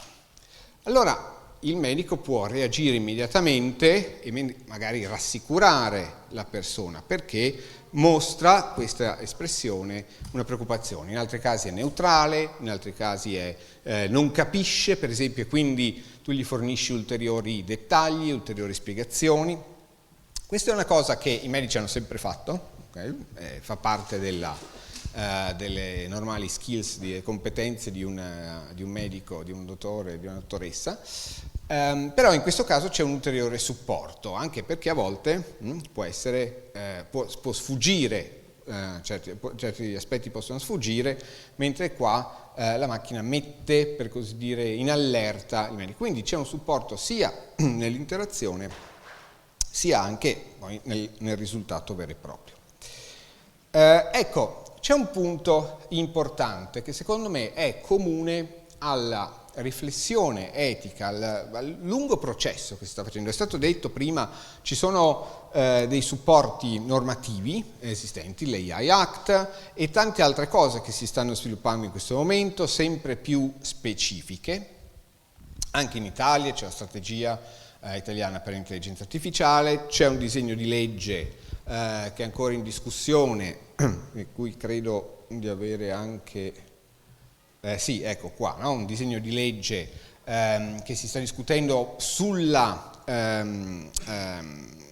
varie possibili applicazioni dell'intelligenza artificiale, come regolarle, però c'è una caratteristica, secondo me, che è comune alla giustizia, all'ambito della sanità, all'ambito anche del lavoro, che non è presente nell'istruzione. Qual è? Tutti questi ambiti hanno una lunga tradizione di riflessione etica, di principio sulla propria attività, soprattutto l'ambito sanitario. L'ambito sanitario, a partire dal secondo dopoguerra, no, dal processo di Norimberga, dichiarazione di Helsinki, il rapporto Bellpoint, ha spesso riflettuto su quali sono i principi dell'interazione medico-paziente e della ricerca clinica e li ha codificati in modo sistematico, si può tornare anche a Ippocrate chiaramente, ma fin da allora quindi c'è questa preoccupazione a riflettere sul modo corretto di fare cura. E questi principi li sappiamo: l'autonomia del paziente, la dignità del paziente, benevolenza, non maleficenza, che non significa fare bene o fare male, ma significa mettere il paziente prima di altre esigenze che possono essere anche di sviluppo tecnologico, ad esempio, che non sempre la soluzione tecnologica è la migliore a un problema, la giustizia, non discriminazione, accesso alle cure, eccetera, eccetera. Questa riflessione c'è, è ampia e non sorprende che, se voi andate a vedere i documenti, per esempio questo, il grande sforzo che si sta facendo è cercare di capire come questa riflessione ricade sulla intelligenza artificiale. Cioè abbiamo un nuovo gioco, come possiamo, per così dire, rendere questo gioco compatibile con questa riflessione etica che ormai è appurata. Non vale la stessa cosa con l'istruzione. L'istruzione non ha questo tipo di riflessione e quindi quando si riflette in ambito educativo sull'intelligenza artificiale la situazione è molto diversa, perché non abbiamo un vuoto di framework etico, per così dire. E quindi vedete, per esempio, che per l'istruzione è stato fatto un documento apposito, le linee guida per l'intelligenza artificiale nelle istituzioni scolastiche, che sono uscite 3 settimane fa dal ministro Valditara, che hanno un approccio totalmente differente. Perché? O meglio, totalmente differente, però diverso nell'impostazione. Qua non si tratta di dire abbiamo dei principi ormai consolidati, vediamo cosa succede con questo nuovo gioco. Qua si tratta di ripensare l'atto educativo e lo stare dentro una classe una volta che abbiamo in mano questa nuova entità.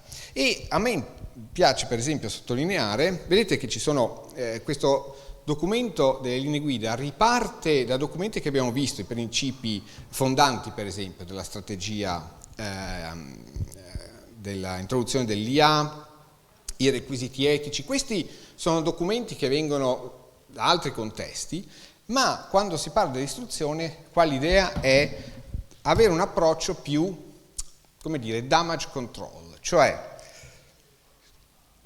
sappiamo quali sono i rischi, immaginiamo quali possono essere i rischi dell'intelligenza artificiale dentro l'istruzione, dentro il processo educativo, come facciamo a diminuirli, a controllarli. E la cosa interessante, secondo me, dentro queste linee guida è questa enfasi sul fatto che l'intelligenza artificiale va integrata dentro il processo educativo con un approccio partecipato, in cui tutti gli attori sono presenti. L'idea della coprogettazione, che è un'idea molto comune in altri ambiti, d'accordo, di introduzione dell'intelligenza artificiale, qua la troviamo fin dall'inizio, l'idea che per avere una integrazione, cioè l'integrazione dell'intelligenza artificiale nel processo educativo agisce a tanti differenti livelli, al dirigente scolastico, al docente, ai docenti, agli studenti e anche ai genitori, e tutti questi attori devono essere coinvolti. Questa cosa secondo me è molto importante perché, come ho detto prima, lì in un certo senso l'educazione diventa un po' un laboratorio, ok?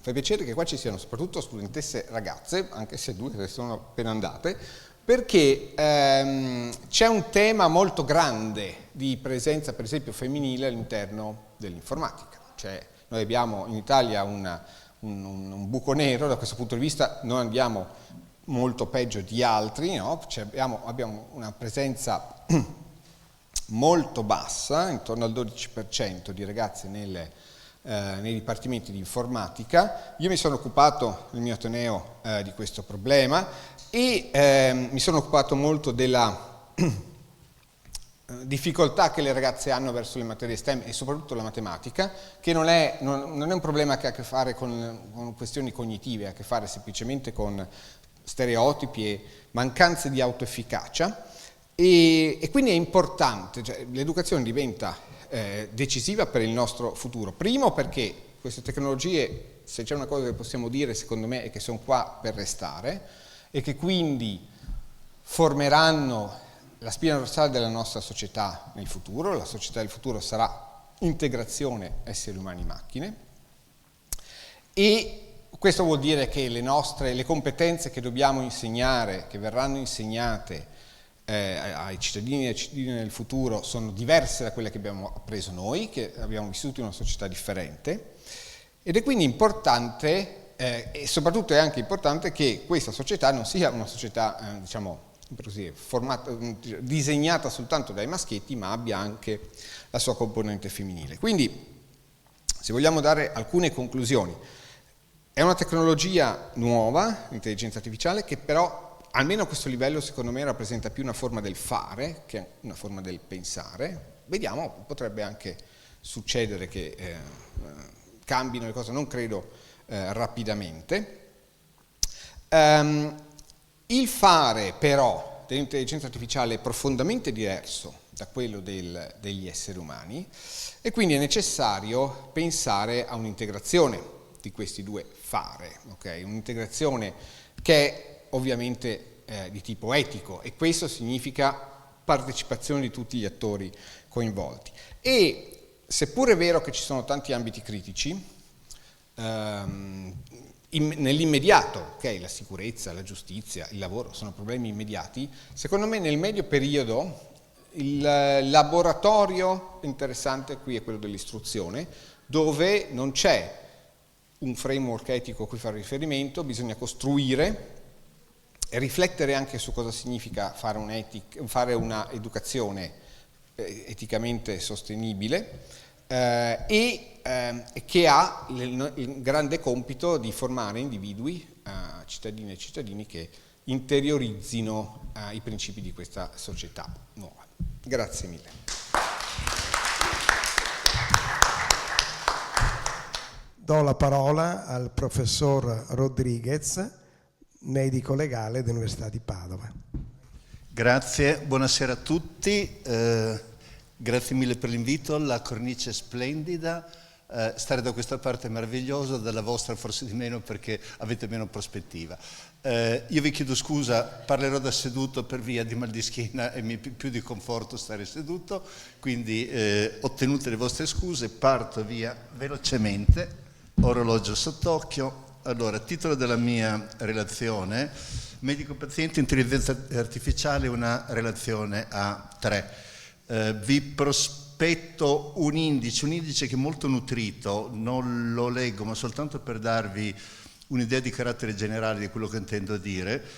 Partirò da una definizione della relazione, una presentazione del concetto di relazione medico-paziente, andrò a declinare tutta una serie di questioni, sottolineerò molto l'aspetto dell'autonomia sia del medico sia del paziente e poi una serie di considerazioni circa il fatto delle informazioni reciproche tra medico e paziente, circa il fatto di consultare l'intelligenza artificiale. Avete dato un'occhiata, parto quindi con la primo punto, relazione medico-paziente. Per ogni punto ho provato a proporre un dato di arte e pittura, non solo di pittura, che avesse a che fare in qualche modo con l'idea che volevo trasmettere. Qualche volta forse sono riuscito, qualche volta di meno. Sono da cogliere anche certe metafore, secondo me. Allora, punto di partenza. Direi che, come aveva concluso il professor Sperduti, l'ultima sua frase era l'uomo al centro dell'attenzione. Io proverei a partire dicendo, declinando l'uomo, mettendo il paziente al centro dell'attenzione in questa relazione con il medico, cioè la relazione con il medico è innescata dal paziente, il quale si rivolge al medico per avere un supporto tecnico e scientifico in relazione alle proprie, anche quest'altro punto secondo me importante, alle proprie scelte in fatto di salute. Paziente artefice della relazione, gli obiettivi sono sostanzialmente del paziente. E il medico all'interno di questa relazione propone il proprio punto di vista tecnico-scientifico, il paziente ascolta e declina la propria scelta rispetto a quello che gli dice il medico in funzione dei propri valori, i propri desideri, i propri bisogni, le proprie aspirazioni. Non è detto che il paziente segua le indicazioni che gli sono fornite dal medico, nel senso che le elabora in funzione della sua ricchezza antropologica, della propria dignità. Questi sono un po' luoghi comuni. La relazione medico-paziente comporta tutta una serie di attenzioni, ascolto fondamentale, lealtà, e su questa lealtà tornerò molto spesso nel corso della relazione, trasparenza. Tra lealtà e trasparenza in questa occasione forse non c'è molta differenza, onestà, fiducia reciproca, fiducia del medico nel paziente, fiducia del paziente nel medico. Sono state già citate prima dal professor Badino i 4 principi della bioetica di Beauchamp e Childress, che sono autonomia, beneficialità, non maleficenza, giustizia, cioè all'interno della relazione medico-paziente il medico deve garantire al paziente, lascia perdere per adesso l'autonomia, ma deve garantire il perseguimento del bene, inteso per bene il benessere secondo il punto di vista del paziente, la non maleficenza, antico adagio latino, primum non nocere, cioè ottenere dei risultati che non siano dannosi per la persona, un principio di giustizia diffuso tra tutti coloro che si rivolgono al medico per quanto riguarda l'ottenimento del risultato di salute. Ho lasciato per ultimo l'autonomia perché è il discorso che penso di voler focalizzare in modo particolare all'interno della mia presentazione. Punto 2, quindi, autonomia del medico e del paziente nella loro relazione e le scelte condivise, autonomia di ciascun interprete e la condivisione delle scelte. I 2 interpreti della relazione, E la capacità dei due partecipanti è quella di saper integrare le rispettive autonomie. Si legge da 1000 parti l'autonomia del medico, l'autonomia del paziente. Questo potrebbe essere un punto di scontro, in realtà deve essere un punto di incontro, perché devono essere valorizzate entrambe le autonomie, sempre con l'obiettivo di favorire la scelta consapevole da parte del paziente. Difficoltà per realizzare l'integrazione delle rispettive autonomie. Individuo questi due punti. Dal punto di vista dei medici, il fatto che molti medici tuttora mantengono un atteggiamento paternalistico, nel senso: so io qual è il tuo bene, pacca sulle spalle e decido io per conto tuo, quindi coarto la tua autonomia di paziente. E rispetto dal punto di vista dei pazienti, oggi sempre più frequentemente si ha a che fare con pazienti che rifiutano l'autorità epistemica della scienza, o che ti portano avanti delle tesi che si ritengono scientifiche, che in realtà scientifiche non sono, però sono quelle sulle quali si basano per fare le loro scelte. Quindi questa difficoltà da questi due punti di vista del medico e del paziente. Non tutti i pazienti ovviamente hanno questo tipo di atteggiamento, e non tutti i medici sono paternalisti. Se la relazione medico-paziente è ben gestita e ben condotta, si possono ottenere scelte condivise su questi 3 punti: diagnosi, terapia e riabilitazione, punto 3, cura. Sottolineo l'aspetto della cura, differenziandolo dagli altri 2 punti in modo deciso e in modo netto, perché cura è qualcosa di particolarissimo. Cura è la risposta qualificata professionalmente che viene data ai valori, ai bisogni, ai desideri e alle aspirazioni del paziente. Cura non è somministrare farmaci, cura non è interventi chirurgici, ma cura è dare risposta ai più ampi bisogni antropologici della persona che si rivolge al medico. Quindi, torno indietro un attimo, le scelte condivise, diagnosi, terapia e riabilitazione, sono relativamente abbastanza ben scontate. La cosa complessa è la condivisione della cura. Relazione del medico e del paziente con l'intelligenza artificiale.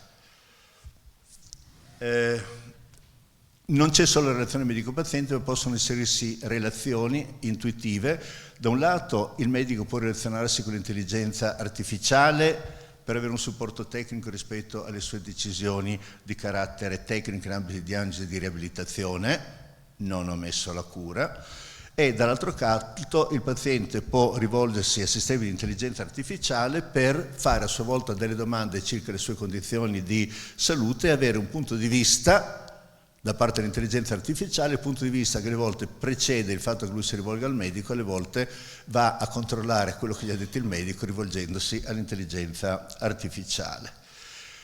La scelta del partner, prima si diceva del rischio del tipo della capacità di fare le domande all'intelligenza artificiale, perché le risposte possono essere insidiose se le domande non sono puntuali. Alle volte mi viene da pensare a certi sistemi di intelligenza artificiale come oracoli che ti danno delle risposte che devi saper interpretare, ma soprattutto devi saper fare le domande. Allora, è necessario che i sistemi di intelligenza artificiale siano adeguatamente testati e supportati da evidenze scientifiche. La domanda: sto parlando della relazione medico-paziente, io non sto parlando di messa nei sistemi, sto parlando del discorso di lealtà del medico nei confronti del paziente. Accertare di usare un sistema adeguatamente testato è una responsabilità del medico nel momento in cui lo propone come soluzione dei problemi al paziente.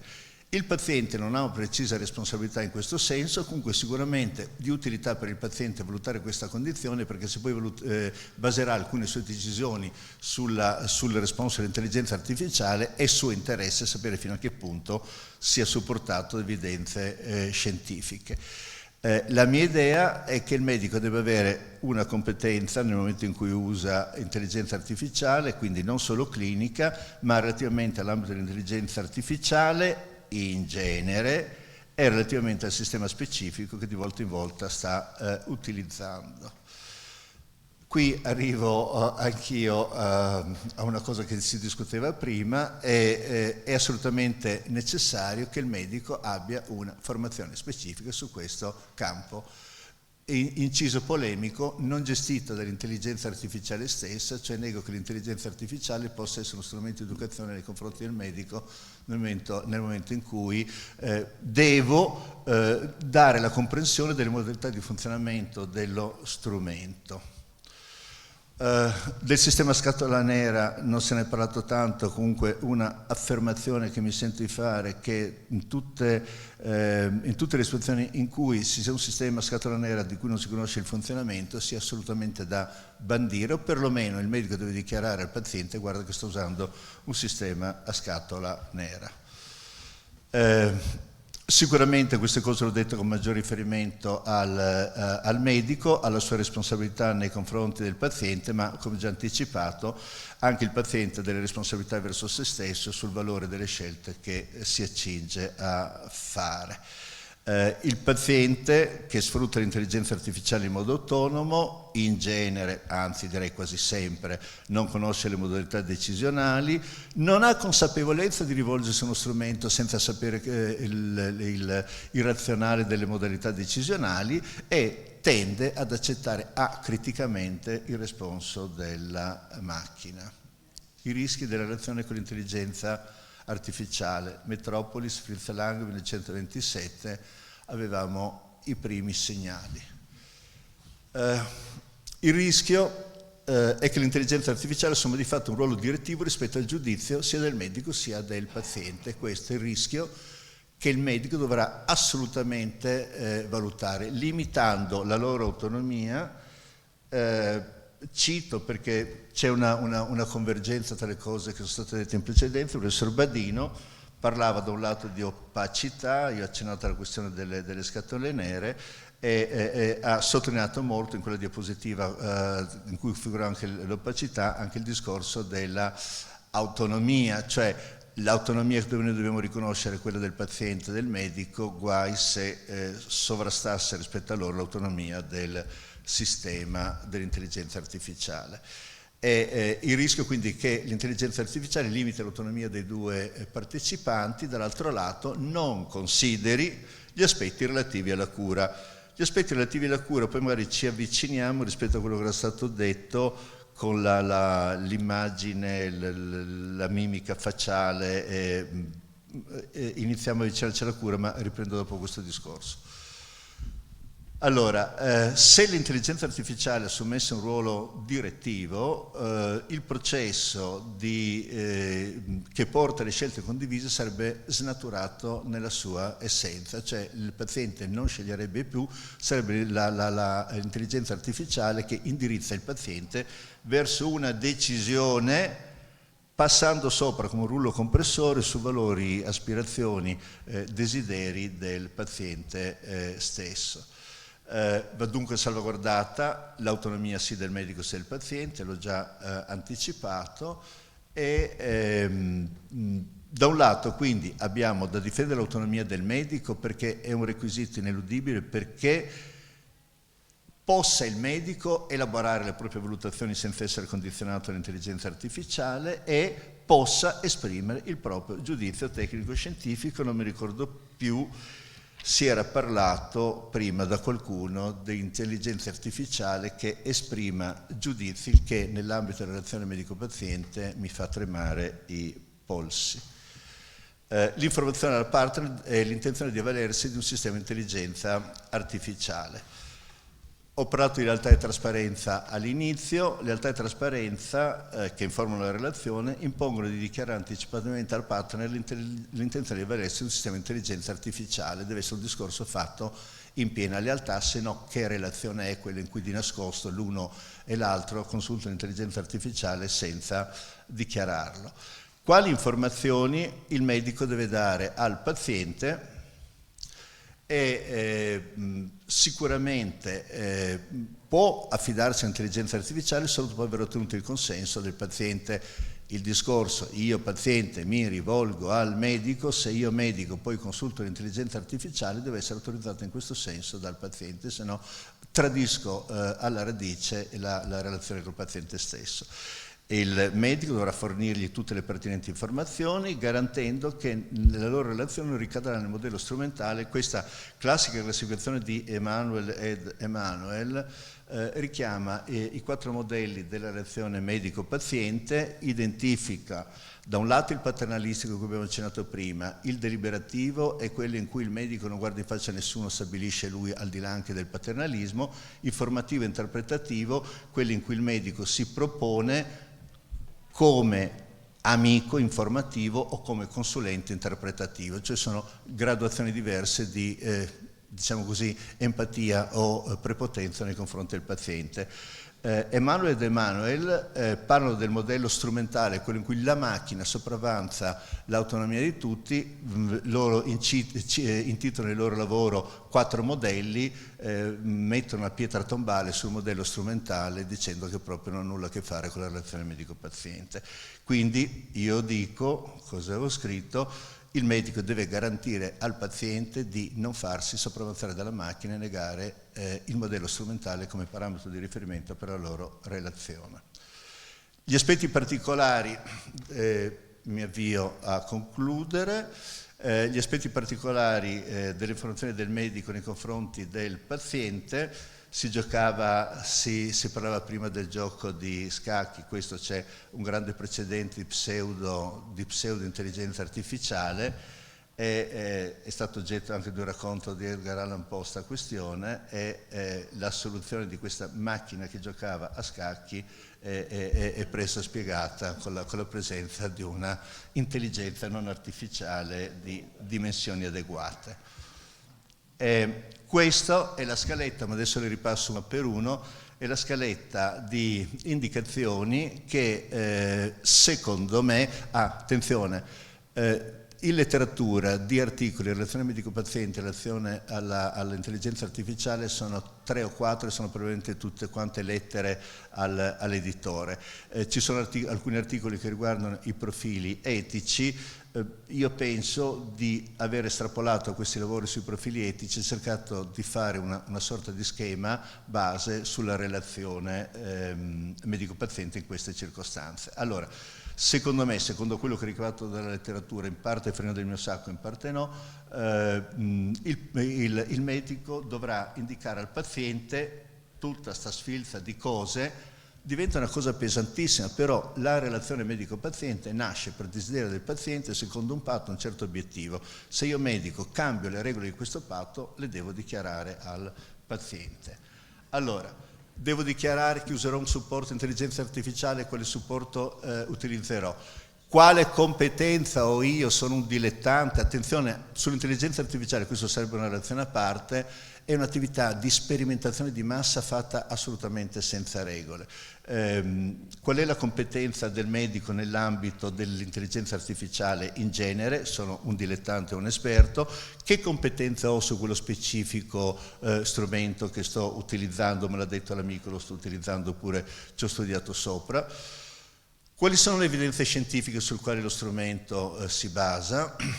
Poi, perché lo sto utilizzando? E qui devo scoprire la mia faccia nei confronti del paziente, perché voglio che lui mi dia una formulazione tassativa autonoma di una diagnosi o di una terapia e riabilitazione, cioè sto affidando alla macchina tutto, oppure per supportare una diagnosi, una riabilitazione o un'attività di riabilitazione che io ho elaborato, cioè affido tutta alla macchina o la uso come supporto? Se detto prima, se il medico è in grado di individuare eventuali pregiudizi ed errori, sia quelli casuali sia quelli sistematici, il paziente lo deve sapere. Questa è una macchina che ha questo margine di errore intrinsecamente e sistematicamente. Perché io medico mi voglio avvalere del supporto dell'intelligenza artificiale? Perché voglio essere... La letteratura è piena del fatto che l'intelligenza artificiale consente soluzioni molto più rapide. Sembrano tutti quanti di corsa per risolvere i problemi, oppure una questione di maggiore accuratezza. Il paziente bisogna sapere. Oppure io medico dico: guarda, di questo argomento mi chiamo assolutamente ignorante, mi affido alla macchina per risolvere un determinato problema. Sulla questione della riservatezza se ne è accennato, ma è un problema grande come una casa, non è, immetto anche dati del paziente. Il paziente deve sapere che sfuggiranno al controllo questi dati probabilmente, e date tutte queste informazioni il paziente dirà: sì, caro medico, puoi usare l'intelligenza artificiale oppure no. A mio avviso il medico non può utilizzare l'intelligenza artificiale se non è espressamente autorizzato dal paziente. Se io medico fossi stato così sprovveduto a usare il sistema senza avvertire il paziente, per dovere di lealtà, almeno a posteriori devo dire che l'ho utilizzata per ottenere un certo risultato. Allora, il paziente avrà la certezza dell'impegno del medico ed evitare che l'intelligenza si intrometta subdolamente nella relazione con il paziente. E si può intromettere indirizzando le valutazioni e le proposte del medico nel senso di ciò che è meglio secondo le informazioni detenute allo strumento. Abbiamo visto tutti i bias che possono esistere. Se ci sono dei bias, lo strumento potrebbe prendere delle decisioni che non sono coerenti rispetto alle aspirazioni della persona. Potrebbe anche privilegiare obiettivi di diagnosi, terapia e riabilitazione rispetto a quelli di cura. E questa è una cosa secondo me assolutamente importante, perché l'obiettivo della relazione è la cura e non è solamente la terapia, la riabilitazione o la diagnosi. Scelta del paziente se informare il medico l'intenzione di avere un sistema di intelligenza artificiale. Allora, secondo me, il paziente è libero di informare o non informare il medico se vuole utilizzare un sistema di intelligenza artificiale. Un dovere di lealtà comunque impone anche al paziente di dire al medico: guarda che userò o ho usato uno strumento di intelligenza artificiale. Questa questione, la mancata informazione rende ambigua la loro relazione. La scelta del paziente di informare il medico che intende consultare o che ha già consultato l'intelligenza artificiale va completata con la comunicazione delle ragioni in base alle quali il paziente ha deciso di consultare l'intelligenza artificiale, cioè deve essere leale, come ho detto prima che il medico deve essere leale con il paziente lo deve essere anche nei confronti del medico. Il valore della relazione medico-paziente stante la relazione con l'intelligenza artificiale è il valore della loro relazione può essere mantenuta tra i due a condizione che, data tutta la parte di lealtà precedente, se le difficoltà dovute al fatto che è subentrata la relazione o di uno solo con l'intelligenza artificiale o di tutti e due, saranno dichiarate queste relazioni e saranno sufficientemente elaborate. La cosa va valutata tra gli interpreti e non tenuta semi nascosta. Avremo i casi in cui la relazione è sincronica a tre, ciascuno potrà avere Gericault più famoso magari per un altro quadro, la sua zattera, e qui abbiamo i tre amanti e non amanti. Ci sono dei sistemi di intelligenza artificiale che vogliono portare al processo della scelta condivisa. Sono strumenti di conversazioni che sono progettati come guida per guidare appunto l'incontro fra medico e paziente. In qualche modo le immagini che abbiamo visto prima richiamano questa stimolo alla facilitazione della relazione e non solo quindi questi strumenti gestiscono informazioni tecnico-scientifiche, ma si propongono anche come strumenti per individuare le scelte migliori in funzione dei bisogni della persona. Questi strumenti entrano nell'intimo della scelta di cura e qui le preoccupazioni diventano estremamente forti. L'utilizzo tra medico e paziente di questo strumento deve essere sicuramente concordato tra i due soggetti. Il paziente deve sapere che il medico gestirà la relazione vedendo il movimento facciale, perché gliel'ha detto la macchina e non perché l'ha visto lui. Cioè diventa una variabile, una relazione formidabile, un'intrusione incredibile ed è il primo passo per la manipolazione della relazione. E quindi se non c'è lealtà da questo punto di vista, la catastrofe è imminente. Allora, Entrambi devono essere convinti che rinunciano alla relazione a due, per cui permettono al terzo di entrare nella relazione, e devono avere la certezza che l'intelligenza artificiale esprime una valutazione scevra da pregiudizi, non attui manipolazioni, si astenga da suggestioni orientate verso una scelta e rispetti i bisogni di aspirazione del paziente, se è scientificamente valida. Non so se avete visto di quel sistema che aiutava l'elaborazione del lutto delle persone, negando il lutto e facendo finta che il defunto fosse ancora vivo e creando uno sfacelo nel sopravvissuto. In realtà questa è la mia riflessione, che anche se noi concordiamo sull'utilizzo di questi strumenti, dimostrano l'incapacità del medico e del paziente di sviluppare la relazione di cura di fatto, e l'illusione che questa relazione di cura, che non abbiamo saputo realizzare a due, possa realizzarsi grazie all'intervento dell'intelligenza artificiale, nuova divinità che si prospetta come possibilità di deus ex machina che possa risolvere la situazione quando gli elementi a disposizione sono gli stessi che hanno ostacolato la relazione a due. Conclusione. Ha un suo significato, non so se riuscirò a comunicarlo. Il rapporto medico-paziente è stato storicamente gravato da una asimmetria determinata dalla posizione di conoscenza scientifica e dal ruolo paternalistico del medico, che condizionava, questo medico, le valutazioni e le scelte del paziente.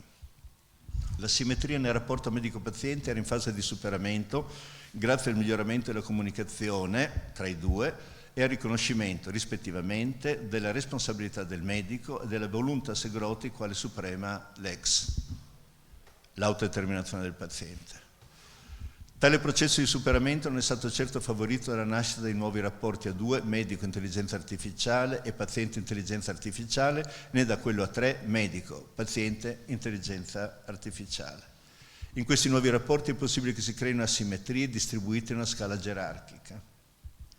Si tratta di una scala gerarchica strutturata secondo le conoscenze di ciascuno dei tre e può tradursi in una potenziale gerarchia di potere decisionale. La prima diapositiva erano le scelte condivise del paziente. Occorre che il paziente medico abbia una consapevolezza che la conoscenza dell'intelligenza artificiale, cioè quello che conosce l'intelligenza artificiale, va verificata e non comporta potere decisionale. L'obiettivo è che la scelta di cura resti del paziente e che possa basarsi su relazioni, a due, a tre, non mi importa, trasparenti e prive di condizionamenti gerarchici. Chiudo tutte le mie relazioni per principio ricordando la Gazzetta Ufficiale in cui è stata pubblicata la Costituzione della Repubblica Italiana. Visto che ce l'abbiamo, difendiamola con lungo coi denti, e vi ringrazio per l'attenzione.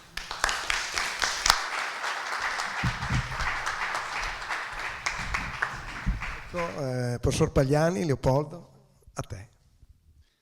Grazie. Allora, io sono un clinico, faccio il cardio-oncologo, che è una figura, diciamo, adesso di nuova generazione, ma di per sé cercherò di planare rispetto a quello che è già stato detto, perché, come sempre accade, l'ultimo che parla approfitta anche del fatto che tutte o buona parte delle cose che voleva dire in qualche modo sono state toccate. Non ho conflitti di interesse, se non quello che io sono un'intelligenza non artificiale e quindi, diciamo, parteggio per una delle due situazioni in campo. Non sto qui a rintrodurre di nuovo l'importanza che abbiamo avuto in questi anni, soprattutto gli ultimi anni. Vedete il numero di pubblicazioni su PubMed che adesso parlano di intelligenza artificiale.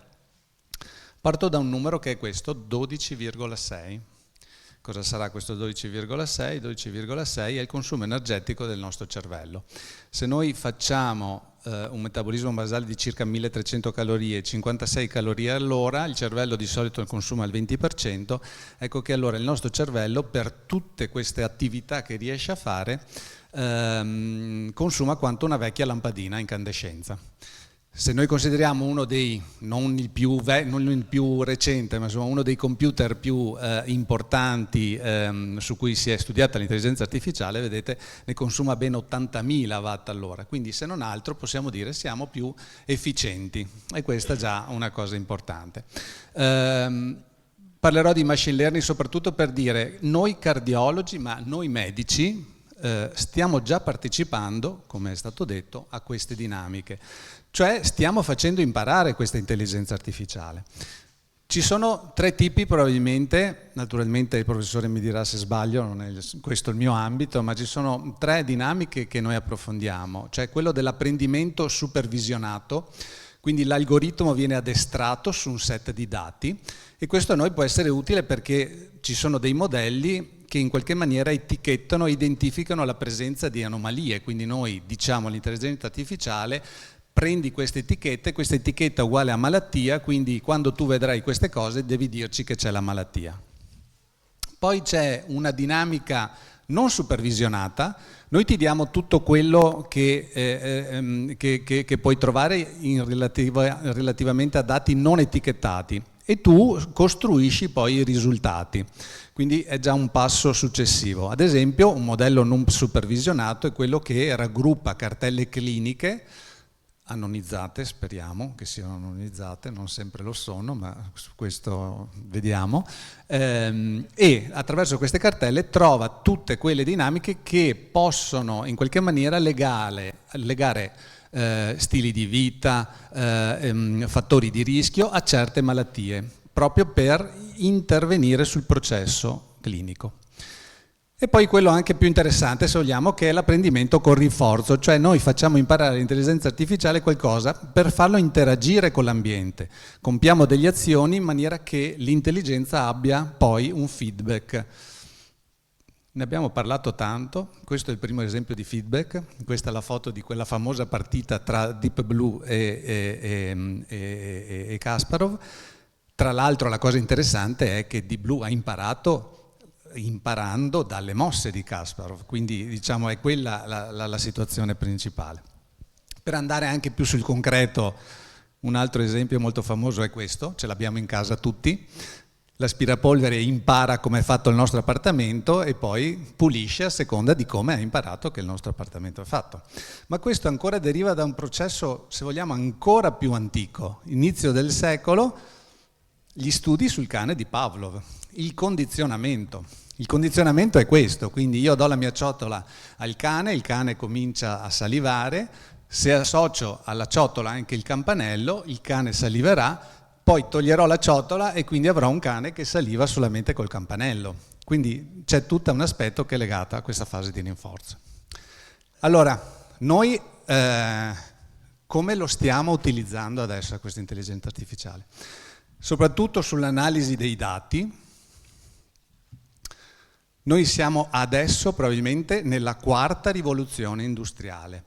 Se la prima è stata quella del vapore e la seconda quella dell'elettricità, la terza è stata in qualche maniera legata al computer e al sistema di rete, il World Wide Web, e adesso introducendo anche l'intelligenza artificiale e il big data siamo probabilmente in questa 4ª rivoluzione industriale in cui la cosa principale è la sfida di estrarre tutte le informazioni utili alla marea di dati. Infatti una delle cose che volevo chiedere al professore era: l'intelligenza artificiale forse non morirà, perché tu dicevi prima noi siamo... Ma questi dati, quanto riusciremo a incamerare di questi dati? Ci sarà un punto in cui questi dati non riusciremo più a incamerarlo?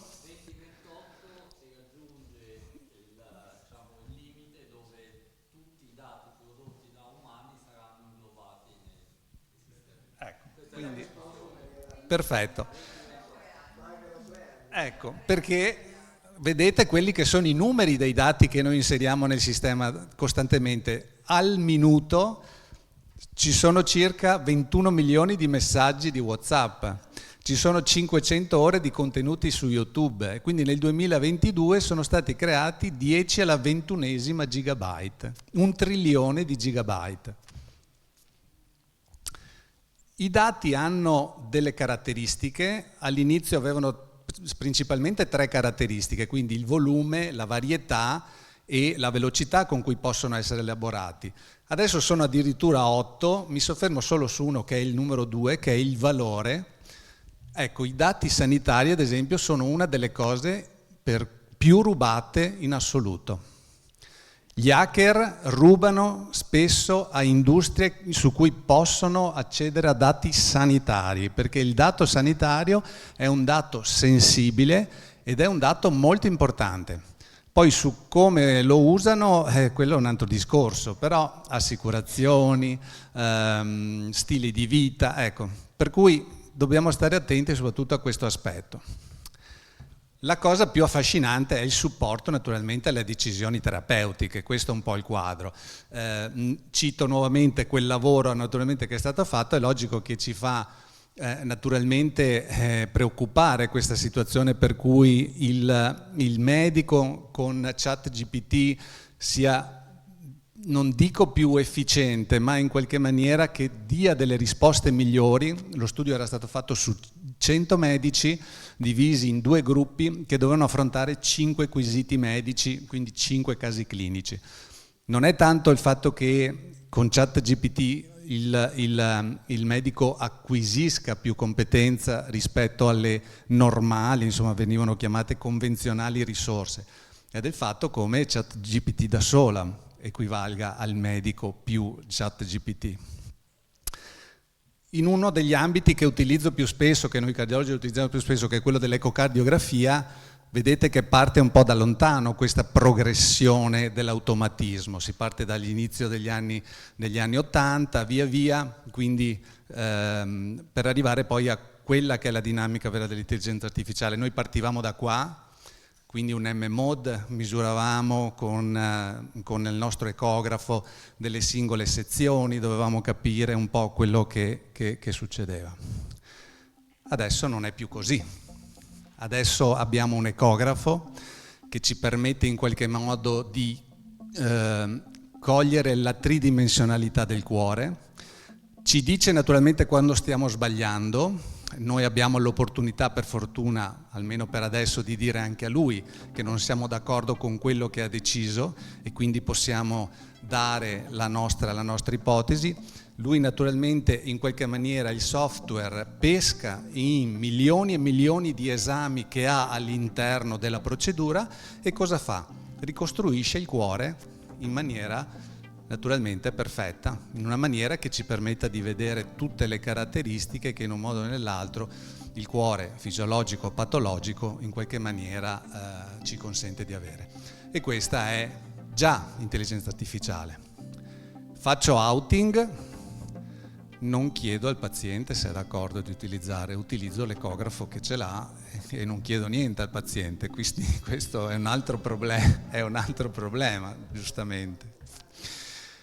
Altro piccolo esempio, noi studiamo ancora adesso, per carità, soprattutto per questioni anche interventistiche, le coronarie in questo modo, quindi dobbiamo ricoverare un paziente o dobbiamo fare un day hospital, l'esame invasivo, c'è il mezzo di contrasto, le radiazioni, ecco, e vediamo come le coronarie in qualche maniera sono irrorate dal sangue. E poi c'è l'intelligenza artificiale che invece ci crea un'altra dinamica. Il paziente può non essere più ricoverato, non ha più bisogno di un evento in qualche maniera invasivo. Mettiamo il paziente sotto un TAC, naturalmente una TAC che adesso ha molte meno radiazioni, e la TAC ricostruisce le sue coronarie in maniera perfetta. Non solo, ricostruisce, ci dà la possibilità di rendere automatico il riconoscimento delle placche, dell'aterosclerosi, di capire dove le situazioni sono più critiche e una volta che naturalmente ci dà anche un'indicazione di quello che sarà lo sviluppo probabilmente della malattia a seconda della tipologia delle placche, ci dà un'informazione, vedete, ancora più utile perché ci dà l'indicazione se quel paziente avrà bisogno di avere solo una terapia medica, se dobbiamo approfondire con altri accertamenti, oppure ci dirà io farei una cosa, a un certo punto, come vedete in basso, metterei uno stent, cioè farei in qualche maniera un atto di cura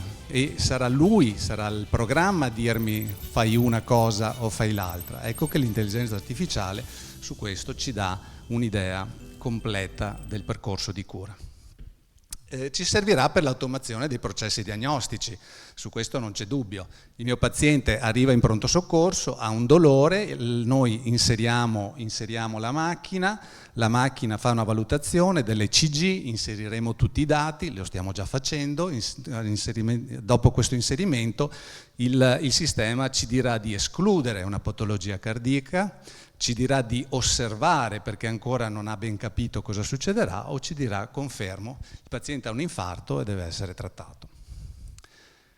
Questo naturalmente è un caso di acuzie, ma questo ci servirà per la prevenzione primaria, per la prevenzione secondaria, per le predisposizioni genetiche, anche per il follow-up del paziente cronico. Questo è un caso clinico che è successo di recente, un paziente maschio, vedete 45 anni, che aveva dei sintomi di affaticamento. Il paziente ha fatto una valutazione tradizionale, all'ecocardiogramma, all'ECG non c'erano delle condizioni particolari, però il sistema tridimensionale poi riconosce qualcosa che non va, c'è un ispessimento, non è rilevato dall'analisi del medico. In realtà l'analisi genetica conferma c'è una cardiomiopatia ipertrofica, questo paziente sarà trattato, sarà inserito un ICD che speriamo poi tolga dalle sue possibilità di avere un evento aritmico fatale. Si usa già nei contesti anche per tutti quegli ospedali, ad esempio, che hanno pochi medici. Questo è un esempio dell'Australia, quindi un sistema che avverte solamente nel caso di vero pericolo, di vero deterioramento del paziente, quanto poi questo. Ecco, e poi c'è l'altra questione per ultima, quella che abbiamo già trattato, cioè del monitoraggio remoto dei pazienti. Allora, voi sapete che l'Italia ha messo nel Recovery and Resilience Plan quasi 15 miliardi di euro su un'attività che è legata molto anche al telemonitoraggio e alla telemedicina, con la televisita, col teleconsulto e con la teleassistenza. Questo riguarda sia degli atti medici, perché la televisita e il teleconsulto sono considerati degli atti medici, sia degli atti professionali come la teleassistenza. Questo in realtà è molto semplice da fare, è un sistema complesso dove la telemedicina interviene su questa dinamica paziente-medico e piattaforma digitale, ma è molto semplice perché non si tratta solamente di inserire questo piccolo marchingegno che viene appiccicato alla pelle, il dispositivo rilascia la possibilità di avere disponibile tutta una serie di analisi, la frequenza cardiaca, la frequenza respiratoria, i battiti, addirittura il numero di passi, lo spazio temporale in cui il paziente si muove, naturalmente l'elettrocardiogramma, le temperature, il peso, insomma tutta una serie di fattori che poi devono essere valutati. Quindi il sistema poi rilascia naturalmente e mette in contatto una centrale operativa. La centrale operativa dà la possibilità di intervento nel caso qualcuna di quelle variabili che abbiamo visto prima diano dei segni preoccupanti, di intervenire sia l'infermiere che il medico. Questo sembra più un prete che un medico, però insomma da questo punto di vista speriamo che intervenga prima il medico. Speriamo che intervenga prima il medico del prete. Ecco. Entro un po' meno sulla questione delle reti neurali, anche se è quella più affascinante, abbiamo capito, ma forse è già un ulteriore passo in avanti, però solo per dirvi che in ogni caso anche nel contesto delle reti neurali vere e proprie noi abbiamo già delle casistiche principali, sia perché poi sarà necessario l'utilizzo di queste metodiche per analizzare le immagini, per pianificare gli interventi, ad esempio per aiutare i chirurghi a fare gli interventi. Non so se Giorgio Bolla all'epoca avesse mai pensato che poi in un futuro, diciamo, a parte già ora succede questa cosa. E la scoperta di nuovi farmaci. Questo è un tipico esempio di rete neurale che serve a creare una medicina personale. Chiunque può fare uno screening del tumore cutaneo e una diagnosi, come semplicemente facendosi una foto del proprio neo e viene restituita una diagnosi. Ecco, questo è il quadro di medicina personale. Verso la conclusione ho delle mie considerazioni e soprattutto sono due. Quindi perché i medici, i cardiologi, ma i medici non dovrebbero avere paura dell'intelligenza artificiale? Beh, allora, innanzitutto perché non è più una prospettiva, è una realtà, questo l'abbiamo già ripetuto.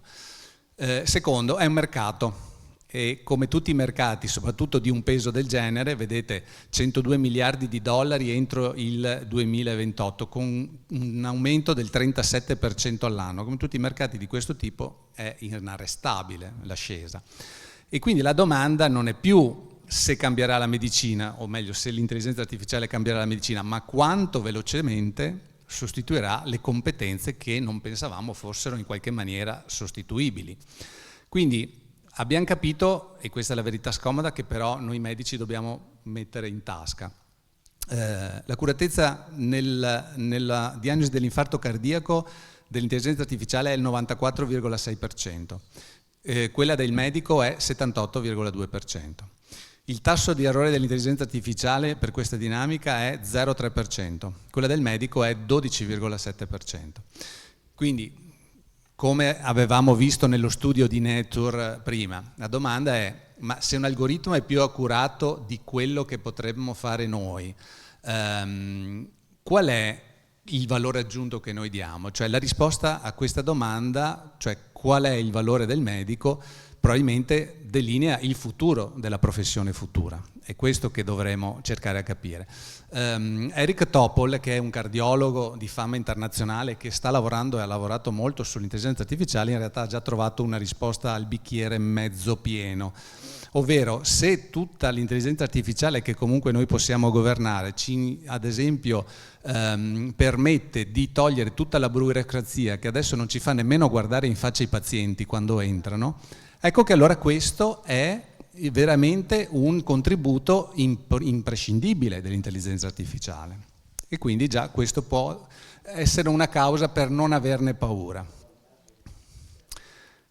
Perché invece dovrebbero averne paura? Seconda parte. Innanzitutto per la situazione della scatola nera che abbiamo parlato. La scatola nera algoritmica, questa black box rappresenta un rischio clinico e legale significativo, come ci diceva il professore, proprio perché tra l'altro noi insegniamo a questi sistemi a capire certe dinamiche, ma se siamo noi stessi che inseriamo gli errori dentro questo sistema, c'è un problema che è legato alla storia stessa della medicina e quindi non c'è un miglioramento della medicina perché interviene l'intelligenza artificiale. Ad esempio, molti degli studi clinici fatti soprattutto fino al 2010 non sono rappresentanti per le donne. Ci sono poche donne all'interno degli studi clinici, quasi tutti, ve lo dico, crea sempre molto scalpore, ma quasi tutti gli studi sugli antiipertensivi, cioè i farmaci della pressione, che sono stati fatti grosso modo fino a 10 anni fa, avevano al massimo il 18% di donne, quindi erano un gruppo non rappresentativo e quindi non sappiamo effettivamente probabilmente come funzionano nelle donne questi farmaci, minoranze etniche, pazienti anziani, ecco. E poi c'è l'altra questione, anche questa ne abbiamo trattata, cioè l'illusione della perfezione, la precisione statistica dell'intelligenza artificiale. Lo stesso applicazione che abbiamo visto prima per il tumore della pelle, vedete che ha un algoritmo che ha un alto tasso di falsi negativi nei pazienti con la pelle più scura. E quindi questo ci dice anche come è un'illusione questa perfezione intrinseca dell'intelligenza artificiale. Se il problema più insidioso è quella della perdita del ragionamento clinico, perché se ci affidiamo a decisioni algoritmiche che noi non riusciamo a capire, non comprendiamo nemmeno perché a che capacità c'è sotto, e quindi stiamo delegando decisioni di vita, di morte a dei sistemi che non possiamo ispezionare e quindi alla fine comprendere fino in fondo. E probabilmente, almeno, ma questa è la mia risposta, ripeto sempre, non è la medicina che voglio praticare io. C'è una responsabilità medico-legale, non entro perché ne abbiamo già discusso, c'è un problema del consenso informato, anche qui ne abbiamo discusso, e poi c'è un dilemma etico, e secondo me la cosa principale a livello etico è proprio questa, cioè noi deleghiamo delle decisioni cliniche a degli algoritmi, quindi non siamo più però allora dei medici, siamo dei supervisori di macchine. Quindi la domanda etica secondo me è questa, cioè la risposta che daremo al quesito di cosa siamo se non revisori di macchine determinerà se rimarremo sempre dei medici o saremo solamente dei tecnici iper specializzati. Questo è l'altro grosso problema cioè quello della, se vogliamo, della didattica e dell'apprendimento, perché una generazione già adesso, ma soprattutto quelli che entreranno nei prossimi anni, sta crescendo nativa per l'intelligenza artificiale, sia come supporto costante, ma cosa succede però alle competenze vere e proprie, le competenze cliniche? Auscultare i pazienti, osservare clinicamente, ecco, quindi dobbiamo porci la domanda se stiamo formando dei medici o dei supervisori. La dipendenza tecnologica spegne il sistema anche di formulare diagnosi, spegne quella che è l'intelligenza non artificiale. E poi c'è un problema legato anche all'università, nel senso che le scuole di medicina per molti aspetti stanno già rivedendo alcuni programmi, ma cosa togliamo dai vecchi programmi per far spazio all'intelligenza artificiale? Togliamo l'anatomia, togliamo la fisiologia, togliamo la semeiotica. Dobbiamo ben capire quello che è, dove vogliamo andare. Ci sono adesso degli specializzandi appunto che crescono e saranno i cardiologi del futuro, che però rischiano di perdere delle competenze molto semplici come la lettura dell'elettrocardiogramma, l'auscultazione e il ragionamento clinico indipendente. Ecco che quindi il punto terzo è quello più preoccupante, cioè la crisi della competenza, perché poi a un certo punto se l'intelligenza artificiale non ci dà, non è disponibile o ci dà un output, quindi una risposta che secondo noi non va bene, abbiamo una generazione poi che saprà di medici che proverà ad affrontare queste emergenze cliniche con le stesse qualità della generazione precedente? Questo ancora non lo sappiamo, insomma. Soprattutto perché c'è un altro problema che forse qui non abbiamo ancora trattato. Questi sono i dati del 2021 e vedete che l'Italia è al 25esimo dei 27 paesi UE per indice di digitalizzazione. Quindi noi dobbiamo diventare iperdigitalizzati, ma siamo il paese, tra i paesi in Europa che abbiamo meno ambito di crescita su questo. E se dobbiamo utilizzare questi strumenti, probabilmente dobbiamo rivedere anche tutta un'alfabetizzazione di base dal punto di vista tecnologico.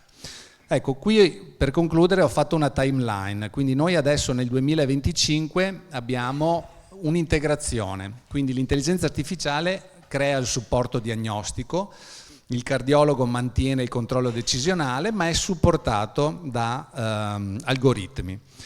Tra 5 anni probabilmente saremo nella fase di collaborazione, quindi ci sarà una partnership uomo-macchina, quindi il cardiologo e altri specialisti si specializzeranno in casi complessi, probabilmente speriamo che si amplifichi questa relazione umana e ci saranno degli esperti di decisioni etiche complesse probabilmente.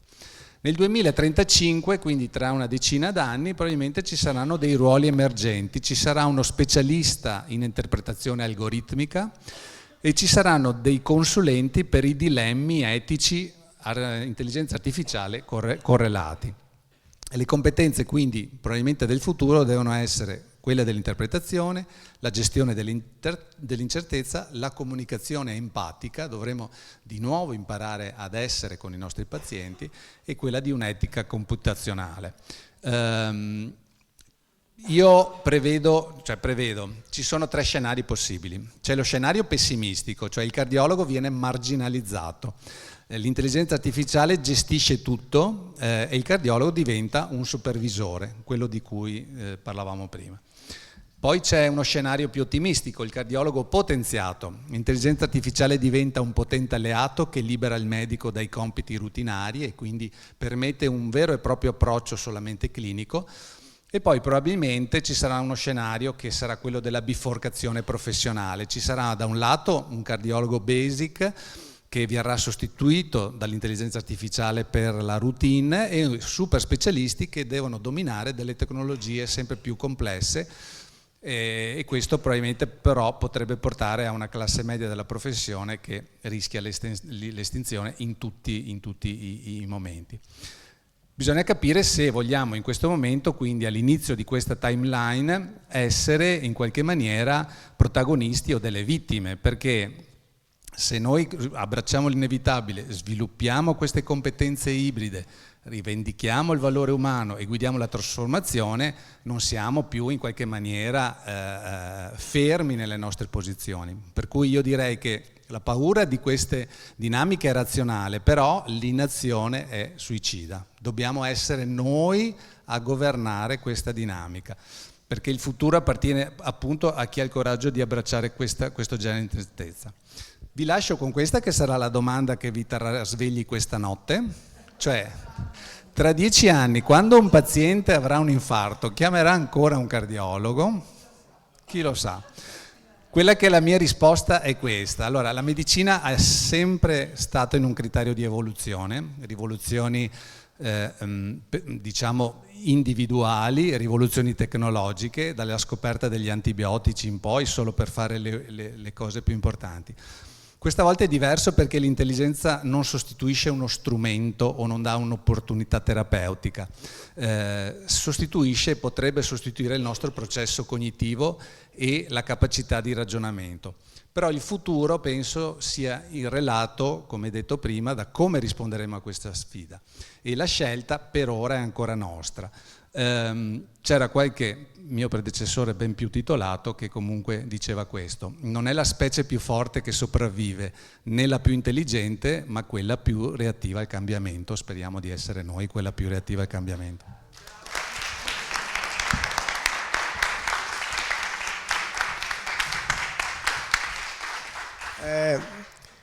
Ho scelto bene i nostri relatori, direi che è straordinario. E questo mi conferma che la medicina è da sempre il banco di prova dell'intelligenza artificiale. Pare che il professor Pagliani lo abbia perfettamente chiarito. Allora, grazie veramente ai nostri relatori, grazie a voi che avete partecipato e al prossimo evento scientifico in Ateneo. Grazie.